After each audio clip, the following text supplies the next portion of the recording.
one extra, we're going in. We're up in the building, Meth. Let's spark it up, kids. Get them. Yeah. Big Meth, you God, Meth the Killer, Law Math.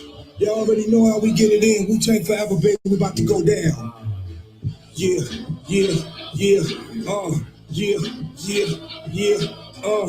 Meth, check the verse, no curses, yo.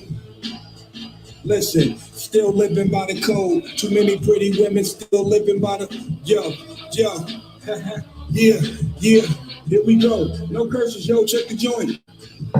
I'm just trying to get a meal.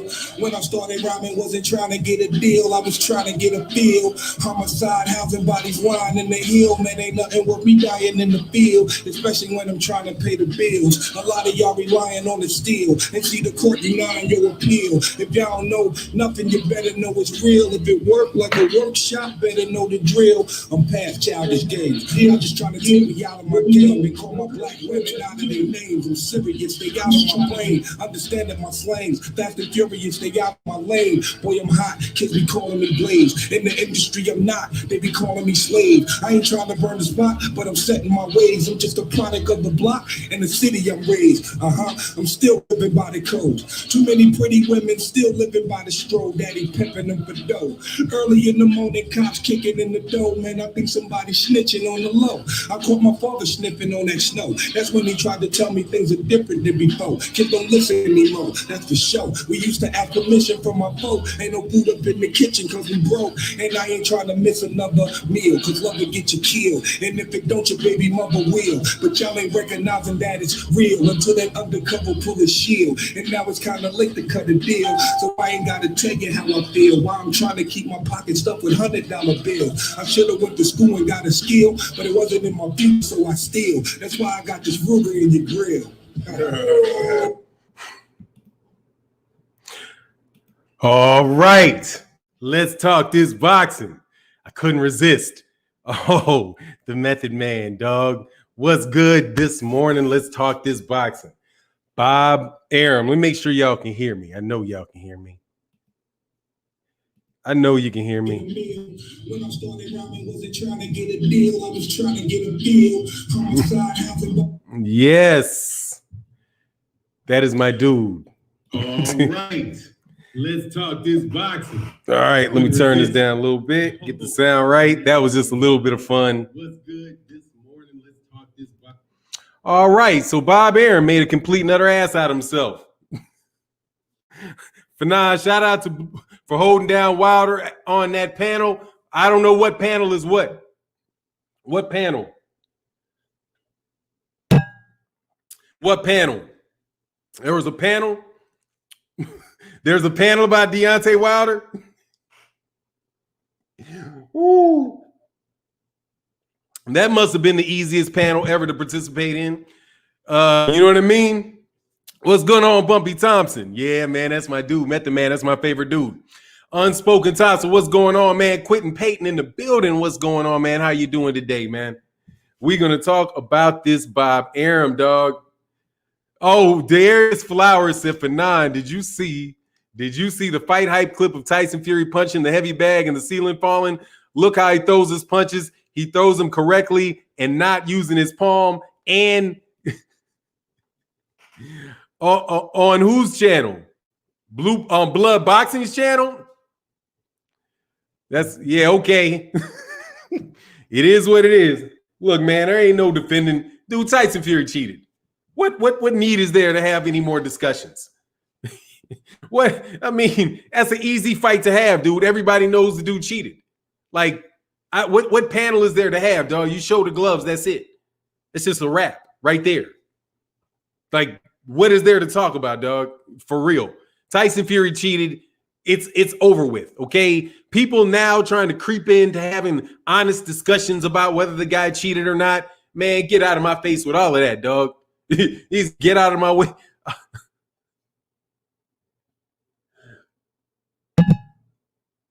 Let me tell you, man. The dude cheated. There ain't no amount of talking and ganging up on people and doing all that stuff that is possible. You can't get out of it. He cheated. I don't care what blood boxing, that's my dude, whatever was my whatever. Dog, I don't care what none of these dudes got to say.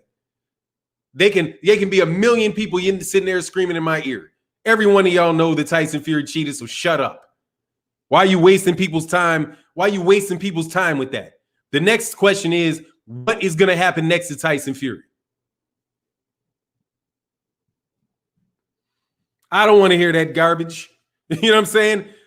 Dog, that's a stupid conversation to be having. Just straight up. It's a stupid conversation to be having. You know what I mean? You all know he cheated. Just shut up and you know he cheated. The only question is, oh, well, what about this and what all that dumb shit? Like I told you in that video. All you have to know is one way that he cheated, and that's it. All of that arguing an alternative and making somebody have to prove everything Deontay Wilder said, that shit is stupid, and I'm not going to do it. Because guess what? Of the 20 things that people could say that happened, all you got to be is right on one. That's it. If somebody gets accused of murdering somebody and they're like, there's 20 people and they only prove one, guess where that person's going? To jail. Even if they can't prove the other 20, you still go. Okay, so I can kill that whole argument right now because I know every stupid argument that anybody could possibly make in defense of Tyson Fury. Do you believe the nails? Explain to me the nails. No, I'm not going to explain to you the nails. No. Explain to me the water. No. Why would he fire Mark Breland? I don't give a fuck. What about the gloves? The glove. That's all you need to see. Is that the man's knuckles and hands are completely shown in the glove. Also, you see another glove moving all the way to the side. And clearly this dude's hand, he's either hitting him with the palm or more than likely he's hitting him with the fist. And you know it. So stop talking and trying to disprove a bunch of other things. That's the stupidity that people will try. And if you are dumb enough to get into that type of dumb shit, then it is what it is. But do not do that. All you have to do is prove somebody cheated in one way for them to be a cheater. Okay? You don't get away with 9 cheats. Okay? Oh, well, you know, he's only right on half of them. I mean, I can disprove half of his accusations. No, but he made 10 accusations. He's saying you stole this, and this. And you have good excuses for 5 of them, but the other ones, he has you dead to rights? Well, you're right. I guess we won't punish you for the 5 you disproved, but take your ass to jail for the rest. Okay? So stop with the stupidity. Okay? I've listened to these dumb boxing arguments for too many years now. I'm not doing it anymore, dog. Not interested in it. Shut the fuck up with that cornball shit. You know that man's glove knuckles are showing up in that glove. You know it. You know it. So why are you even pretending that you don't know it? And all it has to be is one.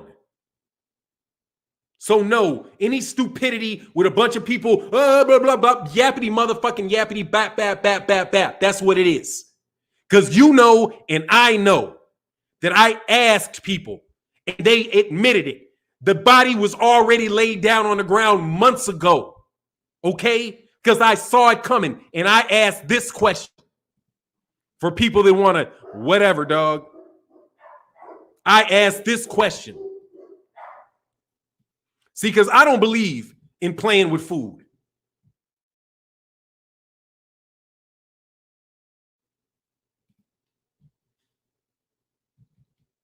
I don't believe in playing with food. So I just go straight to, I tell my son, he plays basketball, son, stop playing with your food. There ain't no need to get into any big, long conversation about stuff. Or if a dude can't guard you to be playing with him, you just go right by him. Okay? So this is how you tell everybody that says Tyson Fury didn't cheat. This is how you shut him up and go right by him.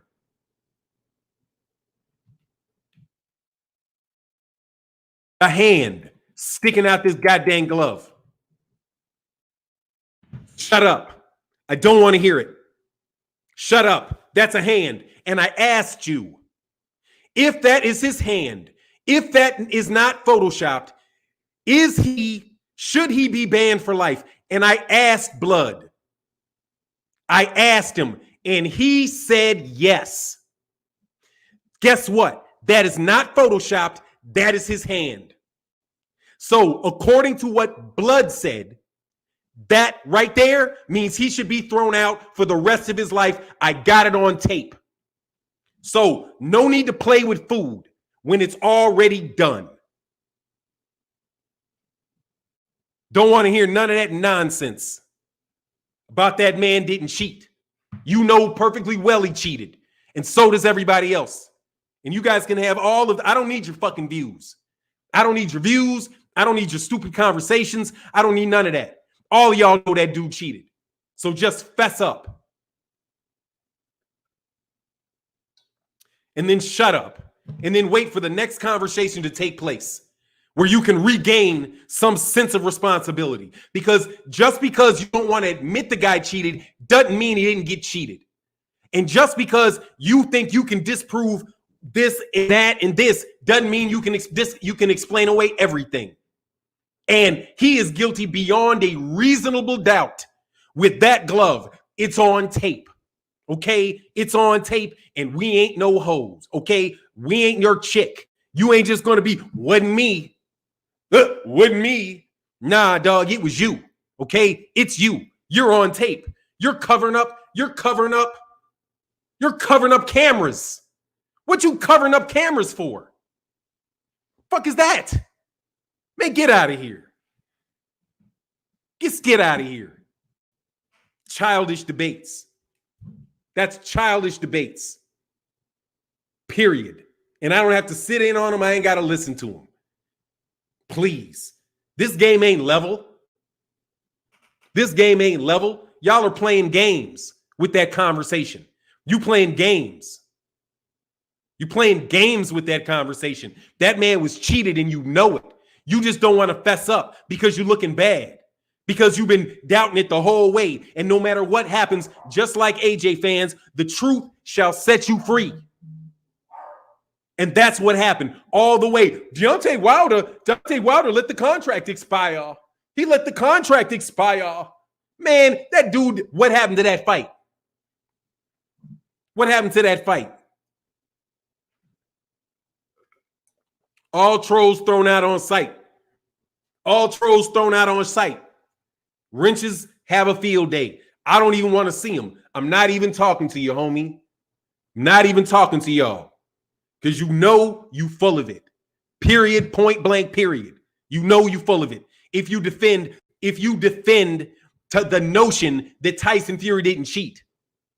I myself can say, I don't know how you can get cut with a fingernail out of a glove. But guess what? I never would have thought that somebody would fight with their hand at the bottom of the glove. But guess what? I saw the tape and I see the glove flopping around just like you do, like a damn balloon. But you act like that is something that's normal. You've never seen that before.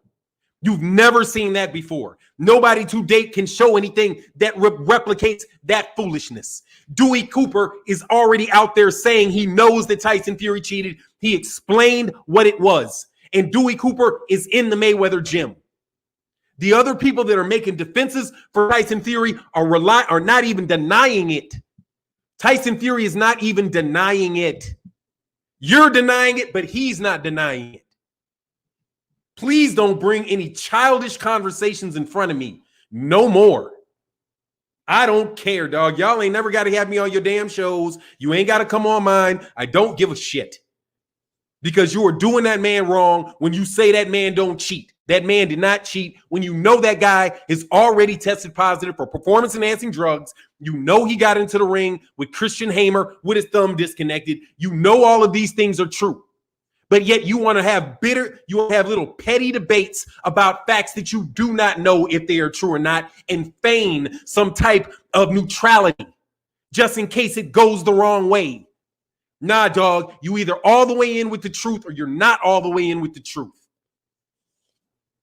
Not just whichever the way the wind blows. All you guys saying, oh, I'm always non-biased. I'm always right down the middle. Then half of the time you're full of shit. If you're always right down the middle, dang near 100% of the time you full of shit. Because you don't even have a belief. You're just, I'm going to cover this fairly. I'm going to cover this fairly. I've got to give Tyson Fury his benefit of the doubt. No, I do not. He is a cheater. He does not. And his gloves are flopping around, dog. Please. He's already tested positive performance enhancing drugs. And you're trying to tell me you already gone, Haiti. Before I see your name again, Haiti Destiny, seek your destiny somewhere else. This ain't bipolar. This is one pole on your ass. The on your ass pole. Your insults make no difference. It's the truth. Your insults make no difference because it's the truth. I could be tripolar. I could have 30 personalities. I could be crazy as a loon, but it's still the truth. It's still the truth, ain't it? Let me see. Let me test him. Let me test him. I'm absolutely crazy. I'm absolutely crazy. Hey, did that glove change? So let somebody let me know. Is that his hand in that glove? See how the argument can always go back to, is that a hand in his glove? Do you see his knuckles? Can you see dang near his wedding ring? You talking about it sounds crazy that his fingers could cut you. Dang, I can dang near see his fingernails impressed up against that glove. I think I can read his palm. I think I can if he opened his I think I can see the lines of his knuckles, how tight that glove is. Oh, but is it me? Is it my bipolarity or whatever the word is? Dog, I said this before.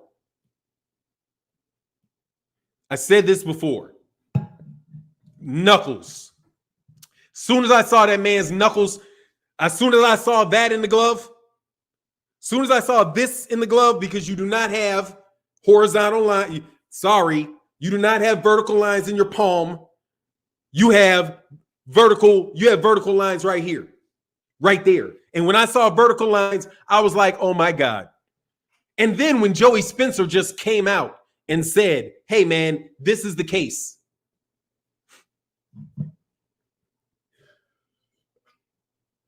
No, man, the more you ask me to get off of Tyson Fury's ass, the more I'm going to tell the people that are really listening. You know he cheated. You guys' arguments are terrible. All you're trying to do is ridicule other people and make a joke of somebody. But when you're faced with the fact that the man's glove is shaking all over the place, you change the subject. When you are faced with the fact that there's a knuckle, there's clearly four knuckles and fingers clearly visible in that glove, you change the subject and say, what about the water? What about Mark Breland? Do you really think Mark Breland would do that? That's what you guys changed the subject to, which is why you've already lost, because people already know he cheated. Okay? People already know he cheated. Now back to something that somebody else already knows. Bob Arum is bugging. Much love to everybody in the chat. Fannon, do you think they are avoiding the Fury cheating scandal because the WBC can also be held accountable? No, I think they hate Deontay Wilder and nothing short of it. I think they don't like Deontay Wilder, and I think that it is, and there's nothing else about it. That's it. I think that they're okay with Deontay Wilder being cheated because they don't like Deontay Wilder. And that's the only thing that I need to know. See, I'm not going to overread things. I don't know what the WBC's problem is, other than I know that those are hands in that glove. And I know I can see that man's hand, and I can see those gloves flopping, and they're not doing anything. Tyson Fury tried to duck out of a rematch. The only thing that I know is that the WBC did not order that fight to take place when they can easily do that. They can immediately order for Tyson Fury to give Deontay Wilder that rematch, and it could absolutely squash that whole issue. But they chose not to do that. They continue to choose not to do that. Deontay Wilder has to go through mediation and arbitration to get that. But then maybe I'm making that up as well. I don't think I am. Okay. Matter of fact, I know that I am not. And you know that I am not. So let us stop faking and botting and all of those things, because all you're going to do is make the conversation get that much more focused. Okay. You know Tyson Fury's hand was not in that glove. And because you know that, you know that he was making contact with this part of his hand. You know that. You also see, whether it was by design or whether it was by manipulation, that the gloves on his right hand in the second fight did not have any padding, did not appear to have much padding in to prevent the knuckles from basically being a bare knuckle punch. You see that in the picture. And that's it. What's going on, Kaz? David said, keep dropping facts. Oh, on their head till they shut up, which they never will. So the facts keep dropping. But let's get on Bob Arum. One of the raggediest dudes in all of boxing, if not the raggediest, who is absolutely exposed. Thank you to Terence Crawford. Now let's get on something else. Let's leave these and let's leave the troll bots. Hey, let me tell you, shift change. All of you Fury trolls, now you get to leave. Now, actually, it's all top-ranked trolls. Yeah, no, actually, you get to stay. The top-ranked trolls can stay because we just got done blasting Tyson Fury, and we're going to move over to Bob Arum now, okay, who is also in on it. You know, crooked-ass Bob Arum, who has admitted that he has bribed the IBF official, the guy that has been in glove controversy after glove controversy, you know, the guy that if Antonio Margarito better, hey, I'll tell you this. Shane Mosley better been glad. No, they caught him. Hey, General Squirrels in that building said, Fannon, what's the difference between a true Trump supporter and a Fury fan? No, really. There's a punchline. I want to know. True Trump supporters have an argument, and Fury fans do not. That's the difference. True Trump supporters actually have an argument because they can say both these dudes are crooked. Trump is crooked. This guy is crooked, right? In the first election, it was Clinton's crooked and Trump's crooked. So, hey, which crooked guy do you prefer? I prefer the crooked guy that's going to keep everything nationalized. Now you have a different scenario, but with your man, with Tyson Fury, no, Tyson Fury is just a crook, and everybody defending him is full of shit, and that's just all there is. Okay, that's just all there is. You guys may not like this comparison, but you guys sound just like people trying to defend Rodney King getting the shit beaten out of him by 15 people with batons, wondering what he did. See, that's what you sound like to me. The argument in defense of this guy is just as stupid. Is the arguments in favor of Rodney King? It's on tape. What are you talking about? They are kicking the shit out of this dude. He cannot defend himself. Why is that necessary? Here on tape, man, that dude's hand is shown, and he's clearly hitting this guy. Because I thought the whole original fight, I was like, why do they keep letting him fight with his? Why do they keep letting him slap him upside the head like that? Shouldn't the ref say something about Tyson Fury slapping him upside the head? I said that after the fight. Like, dang, dude, this guy keeps slapping upside the head. That's why they said slapping with his punches. But, dude, when you know it's not his palm, but you know it's this, he's not slapping. He's hitting you with this. Dude, that's a dirty fighter, man. And you guys won't call out a dirty fighter. But you want to talk about dirty fighters that were dirty centuries ago. You know what I mean? 100 years ago. And a modern day super crooked fighter is right in your face, but you won't say anything. You're just going to cast doubt on everybody that says, oh, no, it's not historical. It's right now. This guy is cheating right now, just like Bob Arum. Bob Arum is mistreating black fighters right now. Right now, not in the past, right now. And that's what these numbers show. Come on, man. Teofimo Lopez was on the undercard of Terence Crawford in his last fight. He then goes to fight Lomachenko, who has been Bob Arum's number one guy that he pushed for years. And Terence Crawford against a guy in Kell Brook who isn't from the United States and hasn't had a major fight in 3 years. He had a higher average viewership than Teofimo Lopez and Vasily Lomachenko. A higher average viewership. Now, the way the media wants to cover it is they want to say, oh, well, look at the higher peak. No, the average is what matters because you care about what's going on the length of it. Because you're showing commercials, you want to keep people's view, you want to keep people there the whole time. And did you notice that the average for the fight was 2 million average, 2 million peak for Terence Crawford's fight? Which meant what? That people were just coming into the building when the guy knocked him out. Terence Crawford has been a bigger draw than Vasily Lomachenko this entire time. He is a bigger draw than Teofimo Lopez. He is bigger draw in the United States than Josh Taylor. He's a bigger draw than Monster Inoue or any of these guys. But they won't put the promotion in front of him. And not only that, they trash him. Dude, Bob Arum had to know what those numbers were going to be roughly because because Terence Crawford's numbers should be like that. He's from the United States of America, okay? And there's a lot of American fans that want to see him fight. But Bob Arum is stuck on selling fighters like Vasily Lomachenko, Tyson Fury, Navrat, people not from the United States. And you know what, dude? I just think this dude got like a Napoleonic complex because I've just noticed. Dang, I got to make sure I'm not missing super chats. I probably am, dude.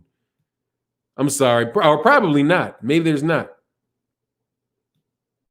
To your point, it was only 12 rounds, 4 rounds, not 12. Exactly.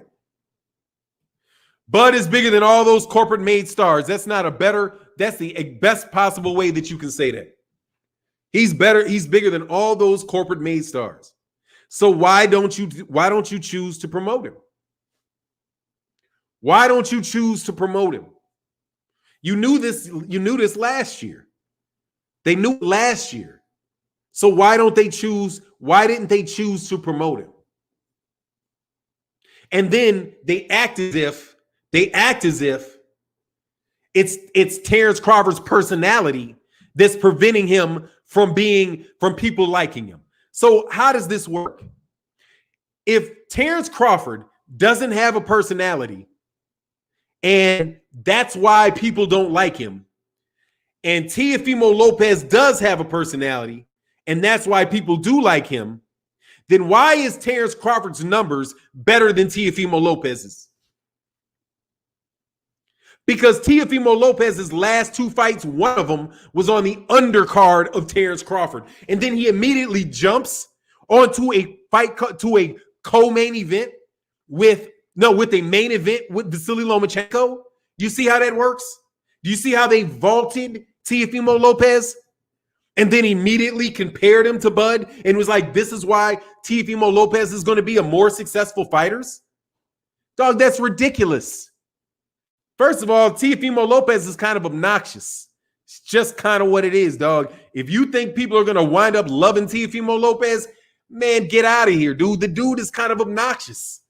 I mean, and he says he doesn't want to fight anybody in his own weight class. So I don't even know why hardcore fans would get behind him because he's already on that soup. He's already on that soup train. Nah, I don't have to fight Gervonta Davis. What does he bring to the table for me? Where have you heard that? Like, what does he bring to the table?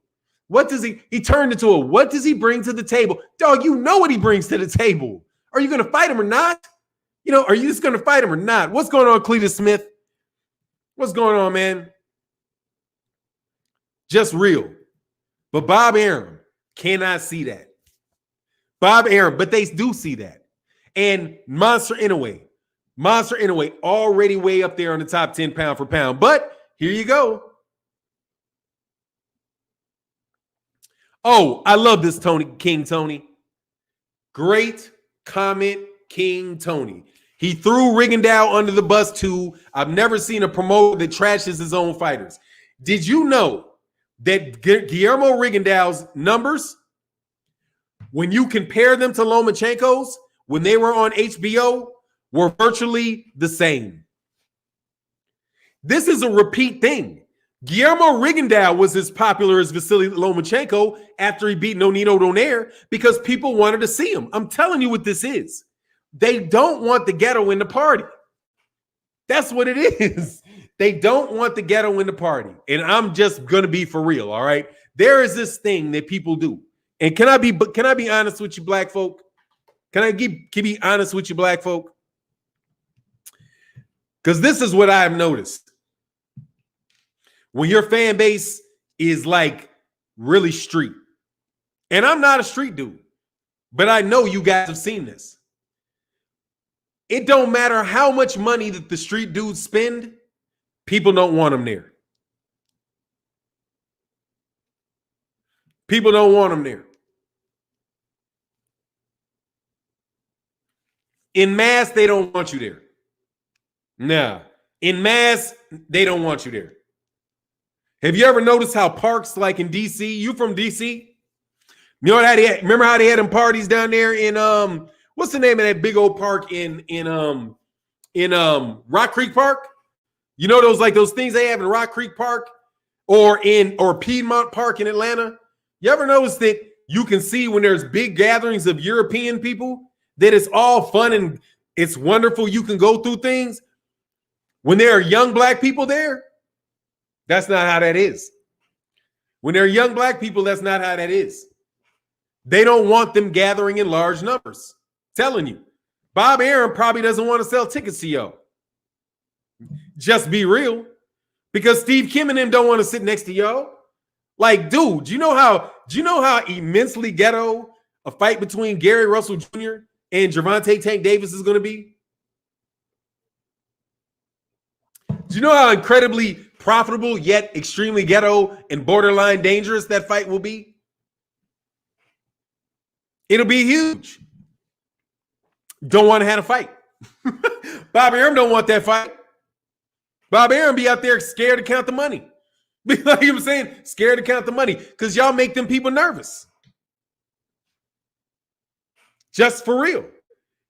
Somebody wrote me a note. This is, dude, see, because sometimes you just gotta put things together. I gotta put two and two together sometimes, you know? And a guy sent me a note, right? And they said it's hood as hell. Exactly. See, I don't even know how to say it, but hood as hell. Exactly. That fits.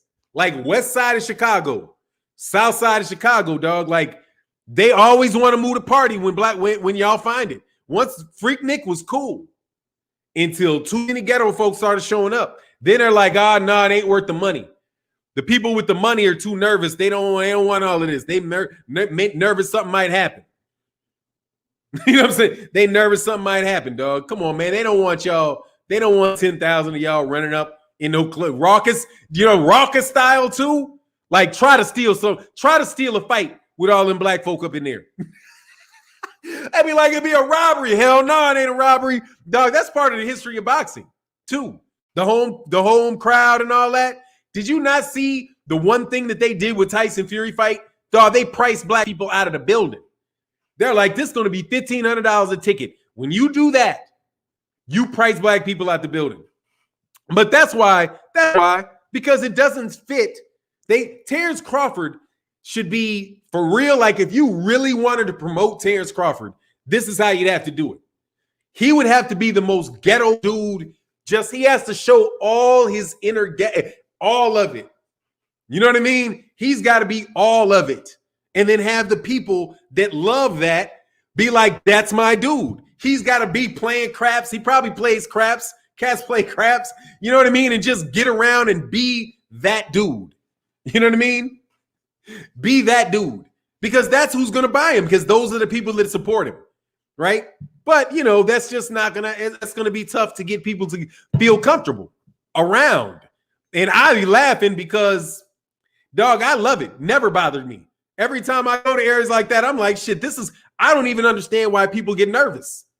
Because it's like, dude, you realize that, yes, there is a person over here that can do you some damage. Yeah, that dude would do, but there's always people that can do you damage. Always. Like, always. Somebody told me about Terence Crawford. They sent a note like, Fannon. Now, I'm not going to disrespect the person that said this, but they did say this. And I'm just going to share it with somebody told me. They're like, Fannon, you know, I actually met Terence Crawford and I met some of his friends, and they're really scary guys. They're really scary guys.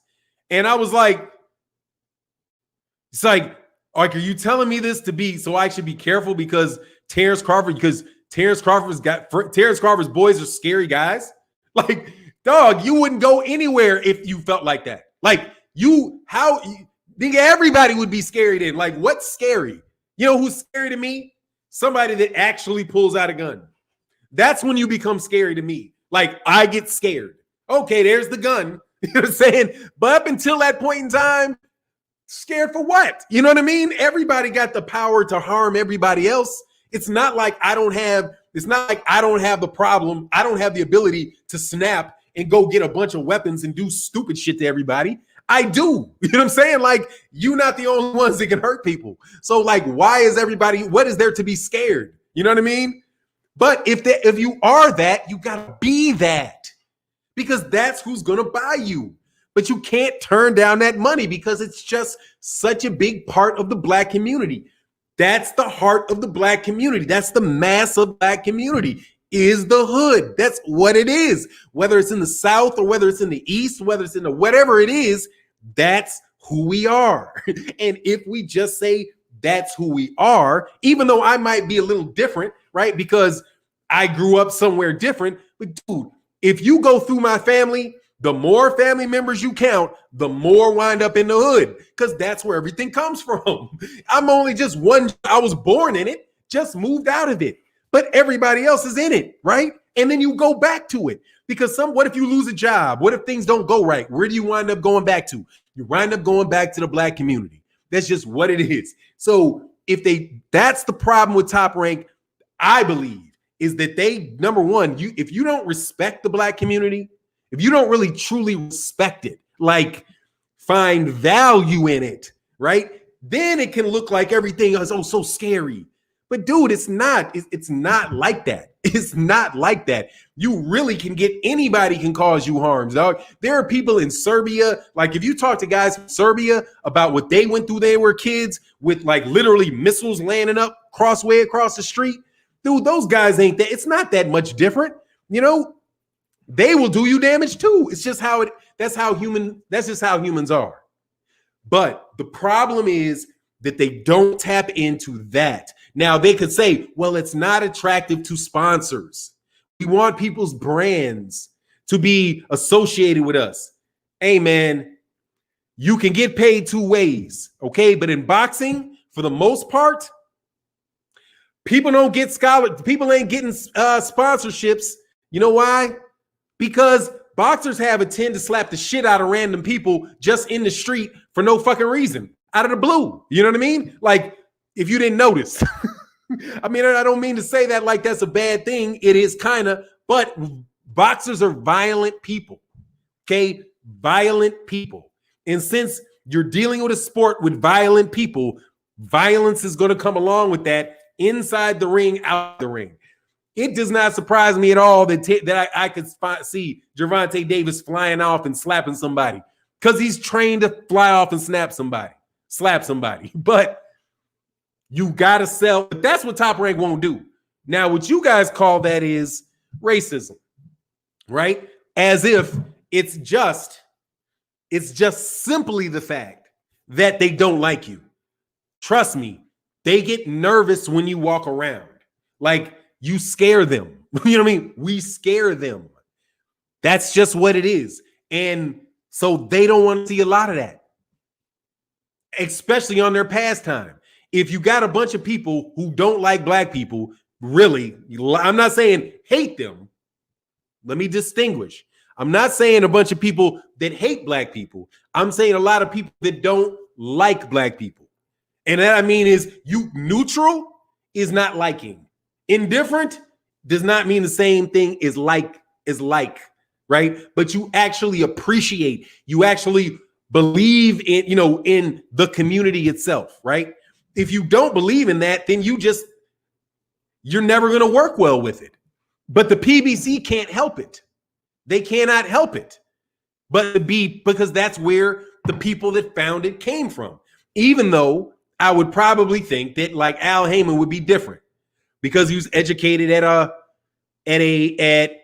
Harvard. And I know people that were educated there, and it kind of tweaks your thinking a little bit about black people. And I'm telling you, I don't care how pro-black people are from Harvard, there's a little bit of elitism that gets clicked into your head when you have that, right? Versus when you're like somebody that's like an HBCU or Howard type of person, which is why I'm telling you something.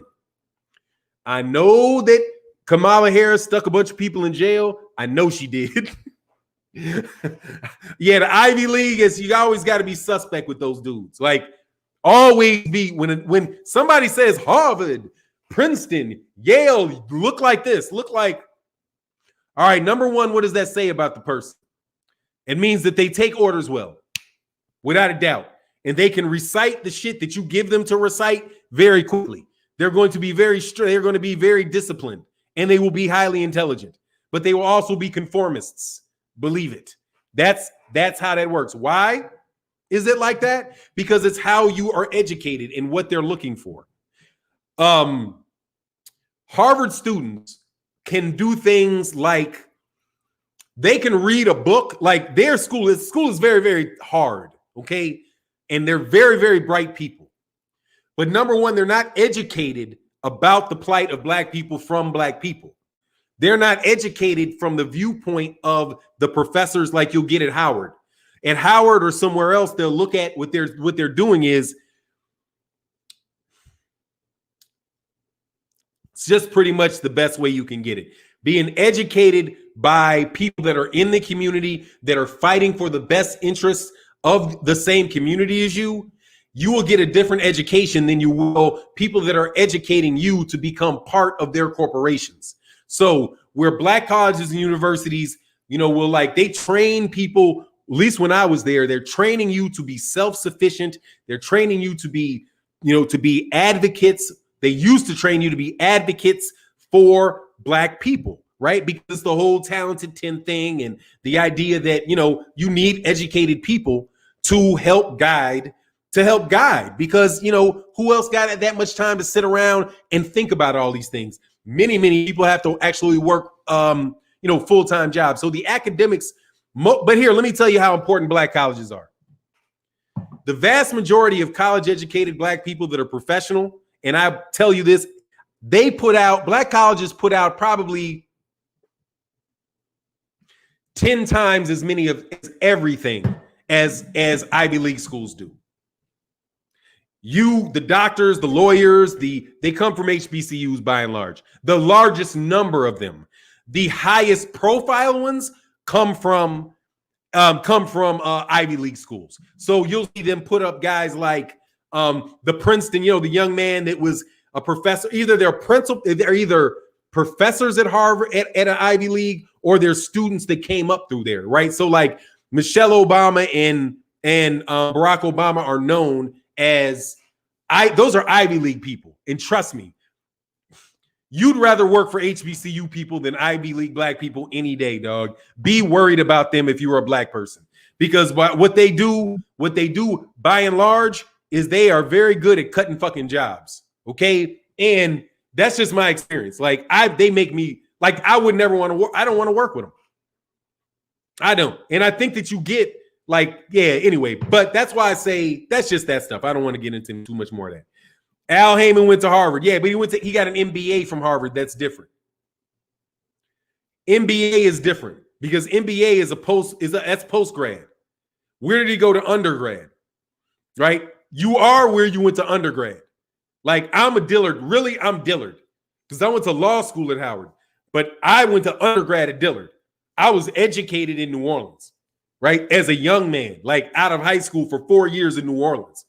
My thought processes are guided much more by Dillard than they were at Howard. Howard was more about the more fine tuning and a higher level of education. But that was just as a response of being, getting older. But who you are is undergrad. So like Barack is not truly Harvard because he went to Harvard Law. He didn't go to Harvard undergrad. The Harvard people are the Harvard undergrads to the Harvard graduate schools. And those people pick and choose the black people that they're going to make successful.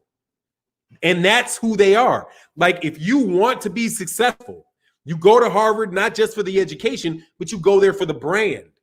Because once you're Harvard educated, then people look at you differently. Like, I have a Harvard certification in negotiations, right? So when I say that, hey, I understand negotiations, I can say that I learned that through Harvard University. And to tell you the truth, it was a hell of a course. I mean, it was a hell of a process. I learned a lot. You know what I mean? I learned a lot. So it's very valuable information. But just understand that those guys are the ones that go to like corporate CEOs, and like, that's, if you really want to be gigantic and you can get into Harvard and then go to Harvard and Yale, absolutely. But understand, dude, that who's educating you is who's shaping your mind, who is growing, you know what I mean? Who's grooming your brain is going to have effects. And just what it is. Said, I disagree. I don't see a big difference in Howard and Harvard because they're both indoctrinated. Those that sabotage the black community, gigantic difference, dog. Let me tell you why. Because Howard University puts out doctors. Harvard University puts out doctors. Doctors keep you from having heart attacks. Howard University puts out dentists that fix your teeth. Howard University puts out more nurses. They put out more technicians. They put out more of that than anybody else does. So no, Howard University educates you to be a disciplined and productive part of society, whether you're going to be in law enforcement, whether you're going to be in the social sciences, whether you're going to be, that's the purpose of HBCUs. And that is what they have done for over 100 years. Over 100 years. We would be in a lot harder place if it was not for HBCUs, believe it. Harvard University, they are the ones that put out guys like Skip, what's that guy? Skip, what's Skip's fucking last name? I always forget. I purposely forget this dude's last name, who attacked the great educators of the past. And I'm not going to get into that. You get with me. You know what I'm talking about. It's a gigantic difference. It's a gigantic difference. HBCUs put out doctors. When I'm sick, I can call my friend who's a radiologist, and he can say, hey, look, this is what I think. This is what I think. You should check this out. This is what I would worry about. I can call my friend and do that. And he's one of the most well-respected radiologists in the country. Comes from an HBCU. If I want to understand tax law, if I have a question about tax law, I can find somebody from an HBCU. If I want to design my building and I want to make sure that it's safe, I go to Alabama and I find some of the best engineers that there are in the country coming out of black junior colleges in Alabama. Alabama A&M. Places like that people are coming out of that. People don't understand how significant Alabama is in the technology. It's not just the peanuts that people like to talk about with Carter. I'm sorry, I forget his name. You know what I mean? What they did with they did at Tuskegee, dude, they're serious. Yeah, they had the Tuskegee experiment where they experimented on black people and used black people to do that, and that was something horrific. But the advancements in technology and things it's incredible. And the more people go to those schools in Alabama, the better we would be. That's when people say we don't know how to do things, right? Like, you hear people say, well, black people, we wouldn't know how would we know how to build a train? Said, we got black people to know how to build trains. Absolutely, we do. We have black people that know how to build cars because they are engineers. They're chemical engineers. They're physical engineers. And they pour out of Alabama. the state of Alabama, where Deontay Wilder is from. That's why I'm telling you, you don't think that that man is intelligent. You don't know the type of minds that come out of Alabama. Because everybody got their eyes on Harvard and Princeton and everybody else. But no, if you want your child very well educated and you want them to be able to get jobs that pay their living in trades like engineering, that's where you go. Meharry College, that's where you go. Why you think that these young Africans are now saying, you know what? I don't need to go to Michigan. I don't need to go to UCLA, because if I go to Howard, my education is going to be top notch. And then I can go to a graduate school that is an Ivy League graduate school. That's the path you take. If you can't get into the Ivy League schools coming out, you go to Howard, you go to Hampton, you go to Xavier in Louisiana. There's these great places of learning with great minds, young minds, sharp minds. Man, we okay, but we have such a separation between the educated class and the informally educated class. We have the formally educated class and we have the informally educated class. And we have a disconnect between the two. We are one community, and then we're forced to look at the superstars, but they're outside of our community financially. Anybody that makes more than $400,000, $500,000 a year, lift them up and move them out to the side. Because the bulk of the wealth for Black Americans come between people that make $50,000 and people that probably make around $400,000. Because that's the doctors, the lawyers, and all of those. And if you know those people, then you have the power to bring up the informally educated. However, understand that it's informally educated. It's not uneducated. It's informally educated, because a pimp is educated. Okay, they run game. They know the game. Okay, you people that are moving stuff here, moving stuff there, whatever it is, you understand that. There's an education to that. And that's real. What you guys call the underworld, no, that's just politics. That's how people actually behave. The stuff that you think is the overworld is just the bullshit, the mask that people put on top of it. But we are one people. We are educated in that sense. But people that are billionaires and all that, man, cut the fuck out of here. There might be one. We got 500 million people. How many people we got? 50 million? Why are we looking into the 1% of 50? No. Have your kids aim at the doctors.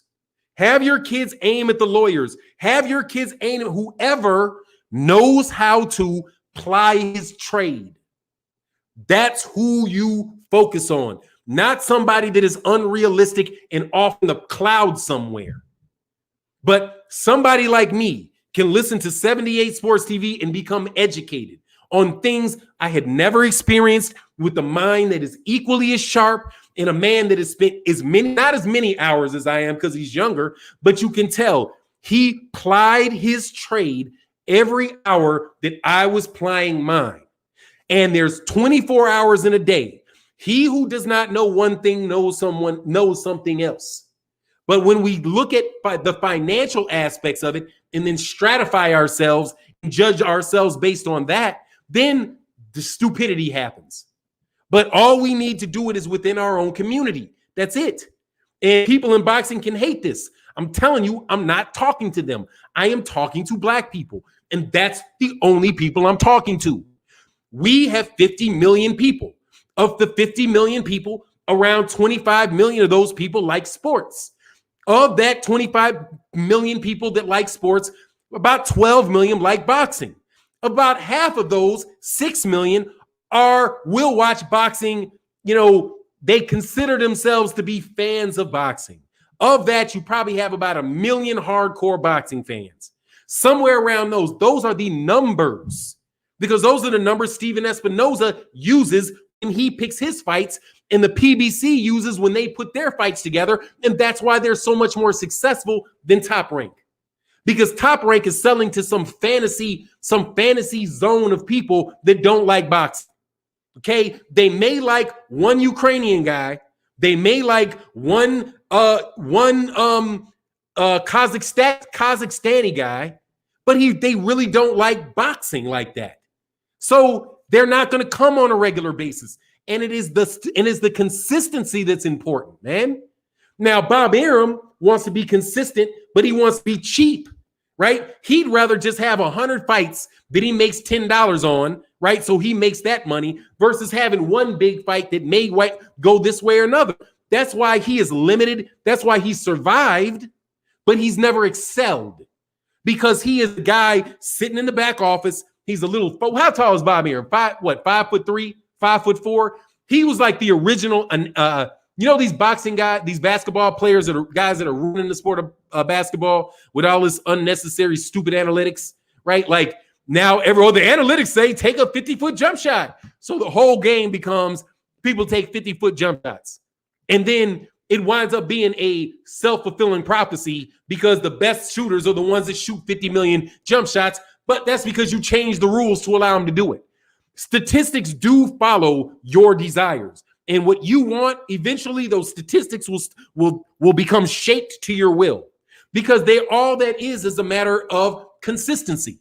Numbers are a reflection of reality. They are not in and of themselves a reality. But if you affect reality and harness people and prevent them from competing, you will eventually affect their numbers. So that's where you get that whole snake eating the tail, right? Snake eating its own tail. It just happens over and over and over again.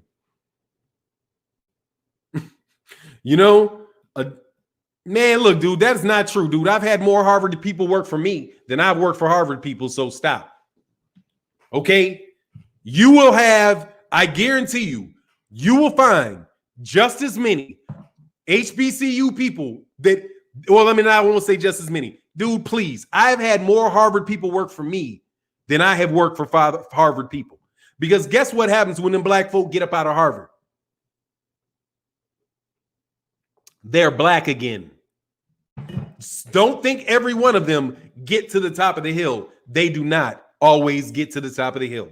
Some of them wind up in jobs that are just like everybody else's jobs. And when you ask them, where do you go to school? They say, I went to Harvard. And you're like, oh, extra special. Now, like I said, what time does my report come in? Okay? Because guess what they do at HBCUs?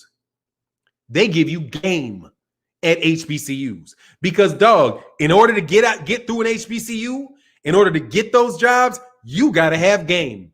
And that's just what it is. You got to know how to talk to people. You got to be able to relate to people. You got to be a people person, right? You've got a personality.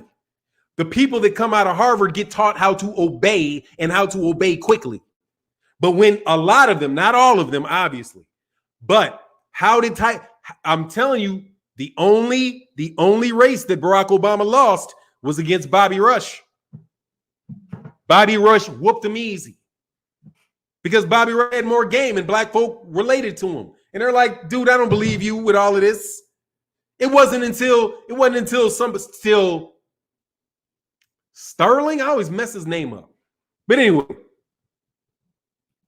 Amir said, you don't need a super overexpensive education. College is a business and mostly a game. Yeah, you need to learn something in college. Let me tell you what college does for you versus athletics. This is what it does for you. Athletics and good looks help you when you're young. Education and experience help you when you're old. So the key is when you're young and good looking, make sure you're in a position where you get an opportunity and somebody can give you a job or somebody can give you access to experience.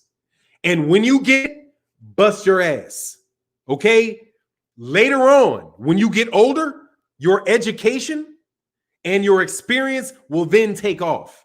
Because the more educated you are, and I'm not saying educated in the sense of formally versus informally, I'm saying educated, the more things that you can do, the more options that you have. And that's just a true fact of life. Okay? And it's not about college. And yes, college is not as important as it used to be. That's just the truth. You can get your hustle without it. You absolutely can. And there's nothing wrong with it. Get rid of the stigma of going to college means that you're better than somebody. So then when you see somebody that goes to college, you don't think that they are better than you or get some no, it's not. It's just what you know and whether or not you're able to accomplish things that you actually want to accomplish. That's when your education means something. When you can take it and do something with it that is constructive.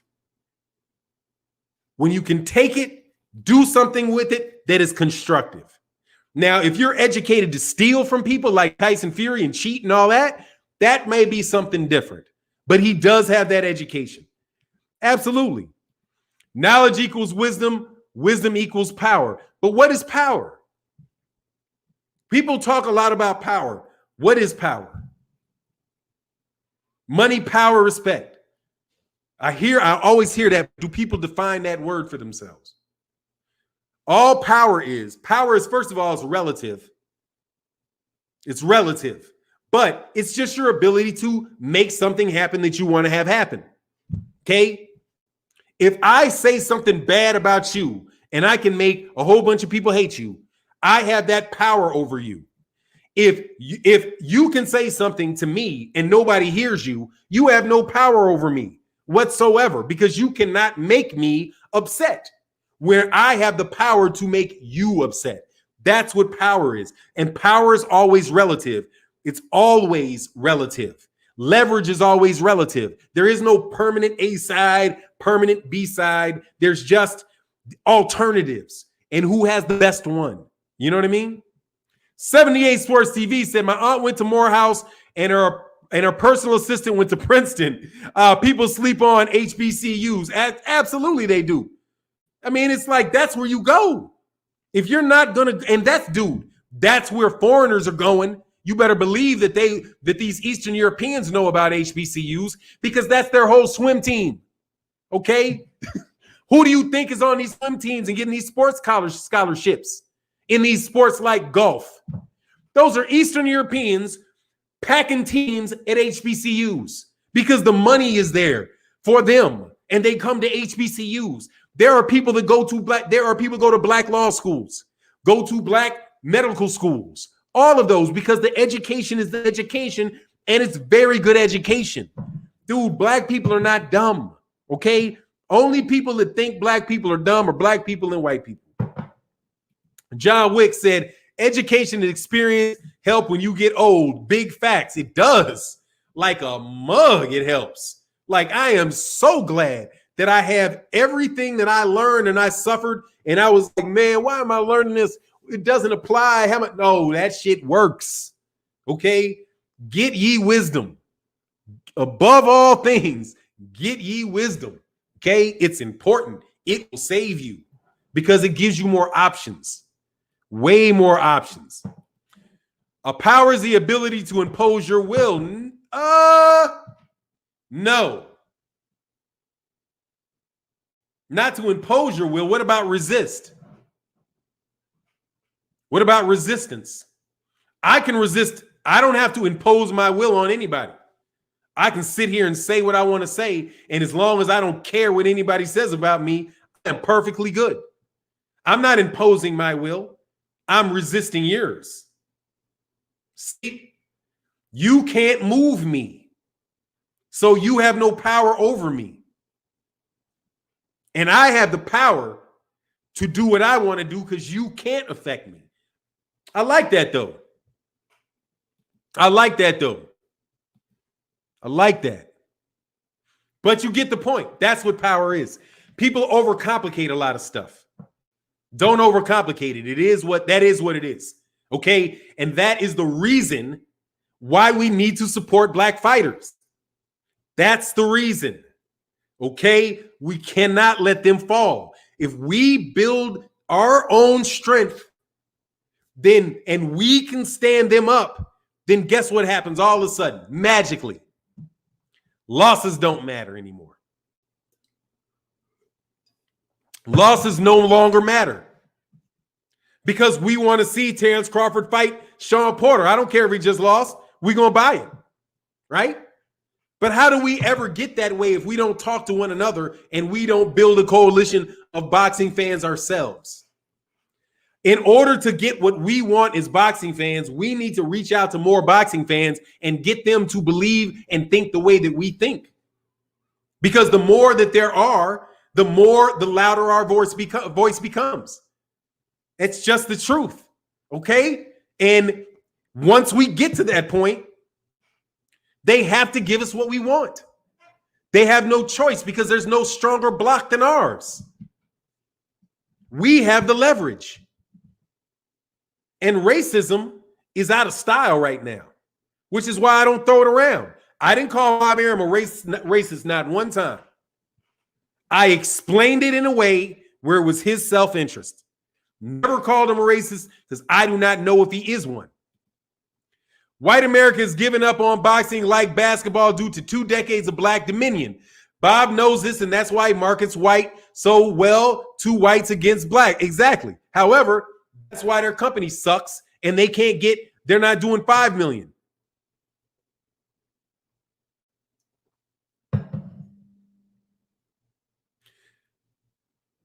That's not crazy. That's the fact, dog. I don't know what you mean by crazy, but that's not crazy. That's just the fact. It's just a fact. It's no doubt. What I said is a fact. BB Boxing said, education given one the ability to accept instruction, take it, and make it work for you to the best of your ability. Absolutely. And then to become educated so that you can teach other people how to learn. That's also important. Get your education so that not formal or informal, whatever it is, get your education so that you learn how to teach others to get theirs. And then what do you have? Multiple people that can take care of their business, right? Like improving the quality of their video channels, things like that.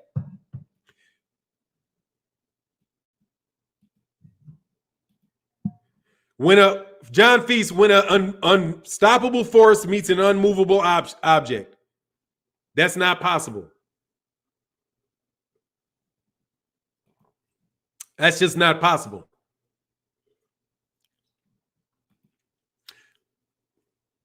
That's oxymoronic, is what that is. An unstoppable force can never meet an unmovable object, because the second that the object, if the force is unstoppable, then the object has to be movable, unless by stopping it you don't need movement, right?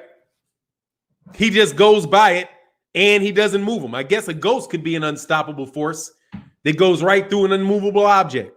I guess it could work that way, but you know what I mean? It's like practical purposes, it's not going to work.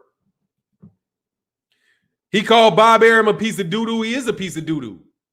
Dude, Bob Arum is trying to sell people on the idea that he doesn't do his job.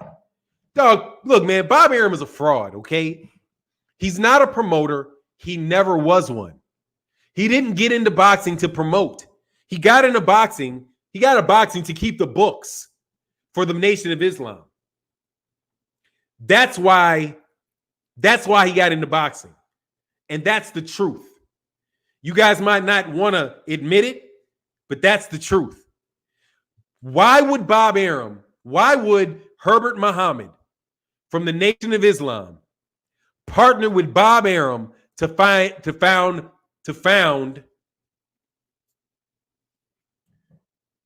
a promotional outfit?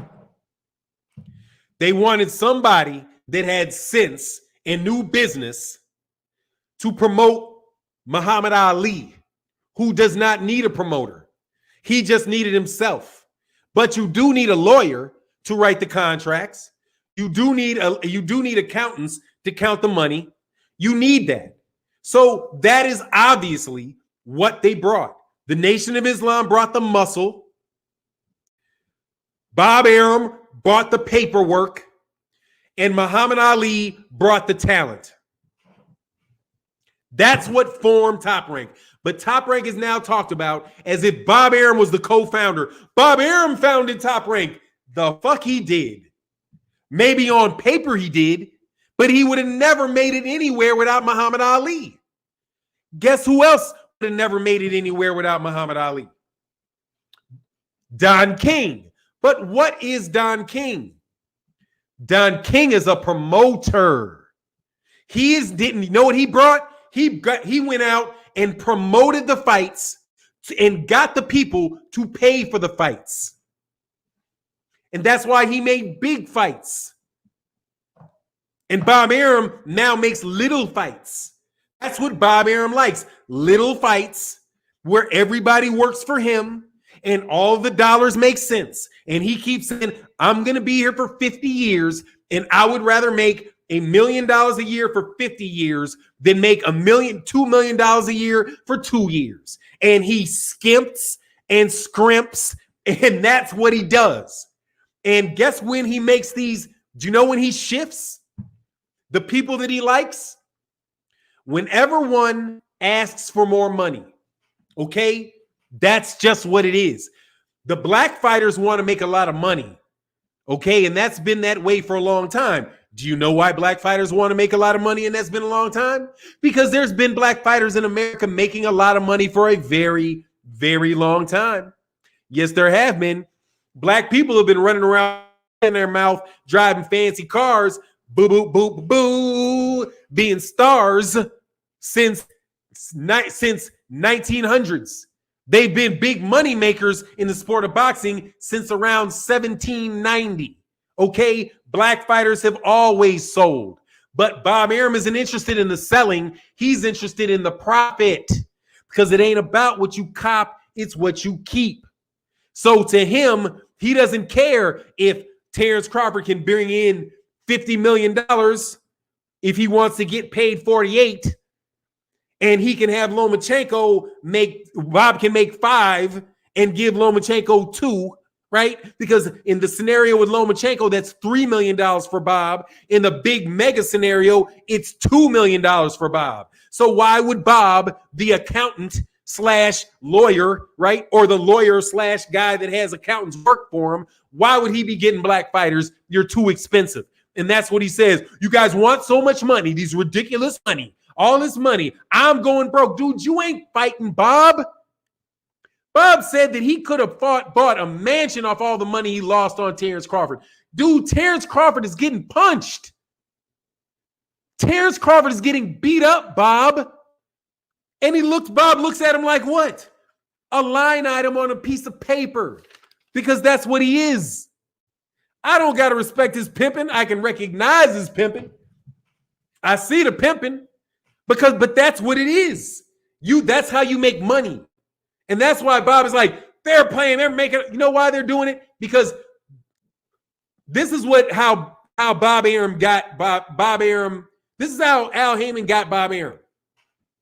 Bob Arum is Al Heyman is a business guy, and Bob Arum is a lawyer, right? And let me tell you, I know the difference between the two. That's a big difference, okay? Because I'm both, okay? I'm both.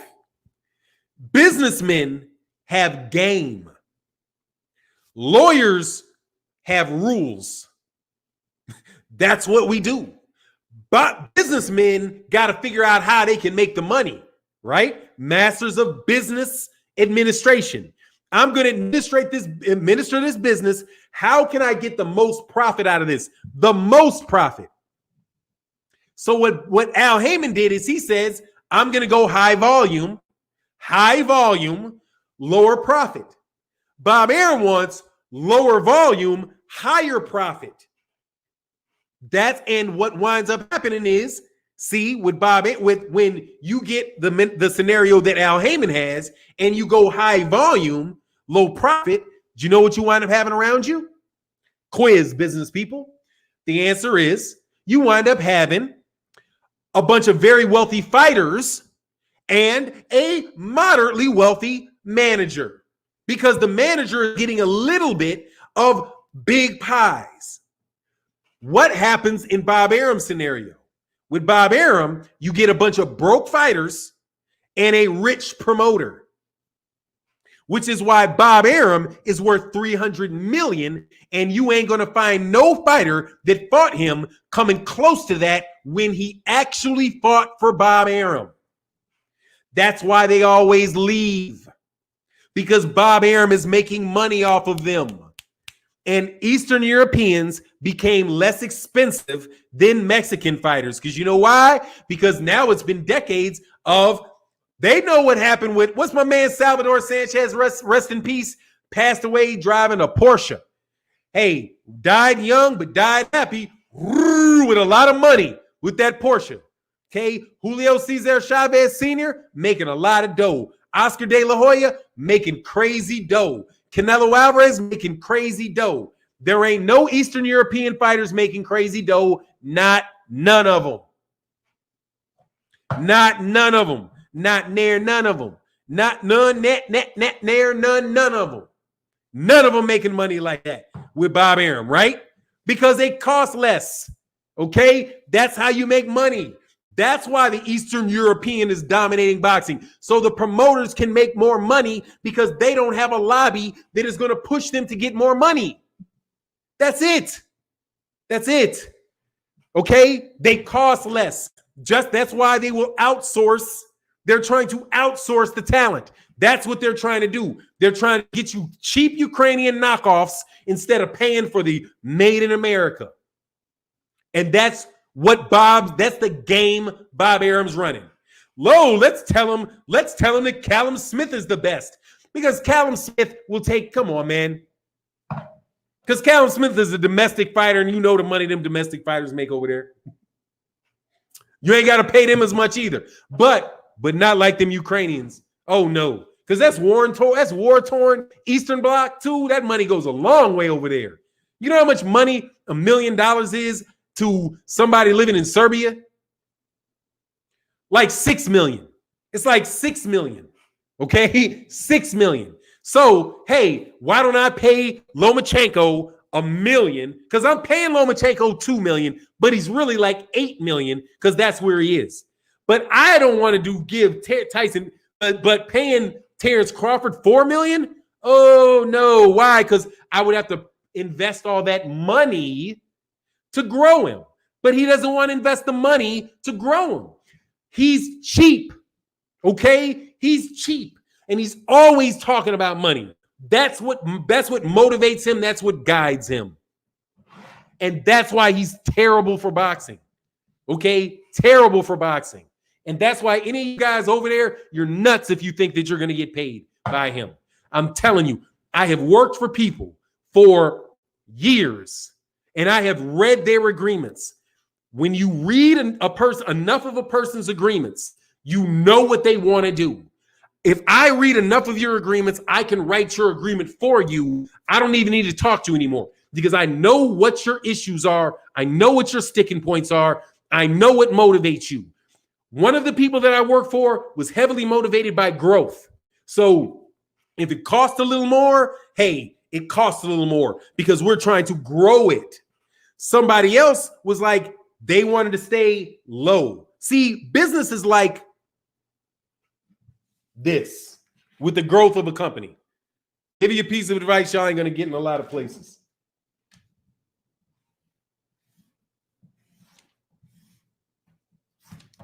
It's a terrible pin. Can you see this? See that? Little wine glass. It's like I'm trying to do like a little wine glass. This is how businesses work. When you're little, you grow. It takes you a long time to grow, right? And you get to the base of the stem. That's the stem. And I'm looking at like a wine glass, right? The little stem. So the base that holds up the glass, that's small business. And you can stay in business for years and years and years. Give me 2 seconds.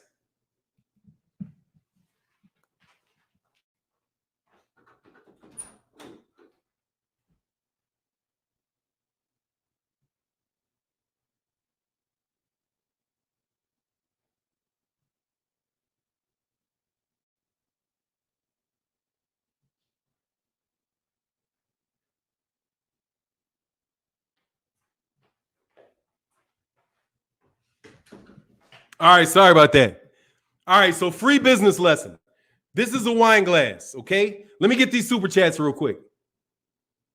For anybody growing a business, this is important. Teddy Fresh said, preach, Fannon, preach. Thank you, sir. Steve J, much love in that super chat, say, you just put me on so much game. Respect, OG. Yeah, man, no worries. We got game for days here. Yeah, I got game for days. I ain't gonna lie. That's why I did a channel, because now I'm just fucking with you. All right, so here's the game. Everybody that owns a business, this is very important. This is the small business right here, right? Up top, this is big business. This is when you start making all kind of dough, right? The billionaires. See this stem?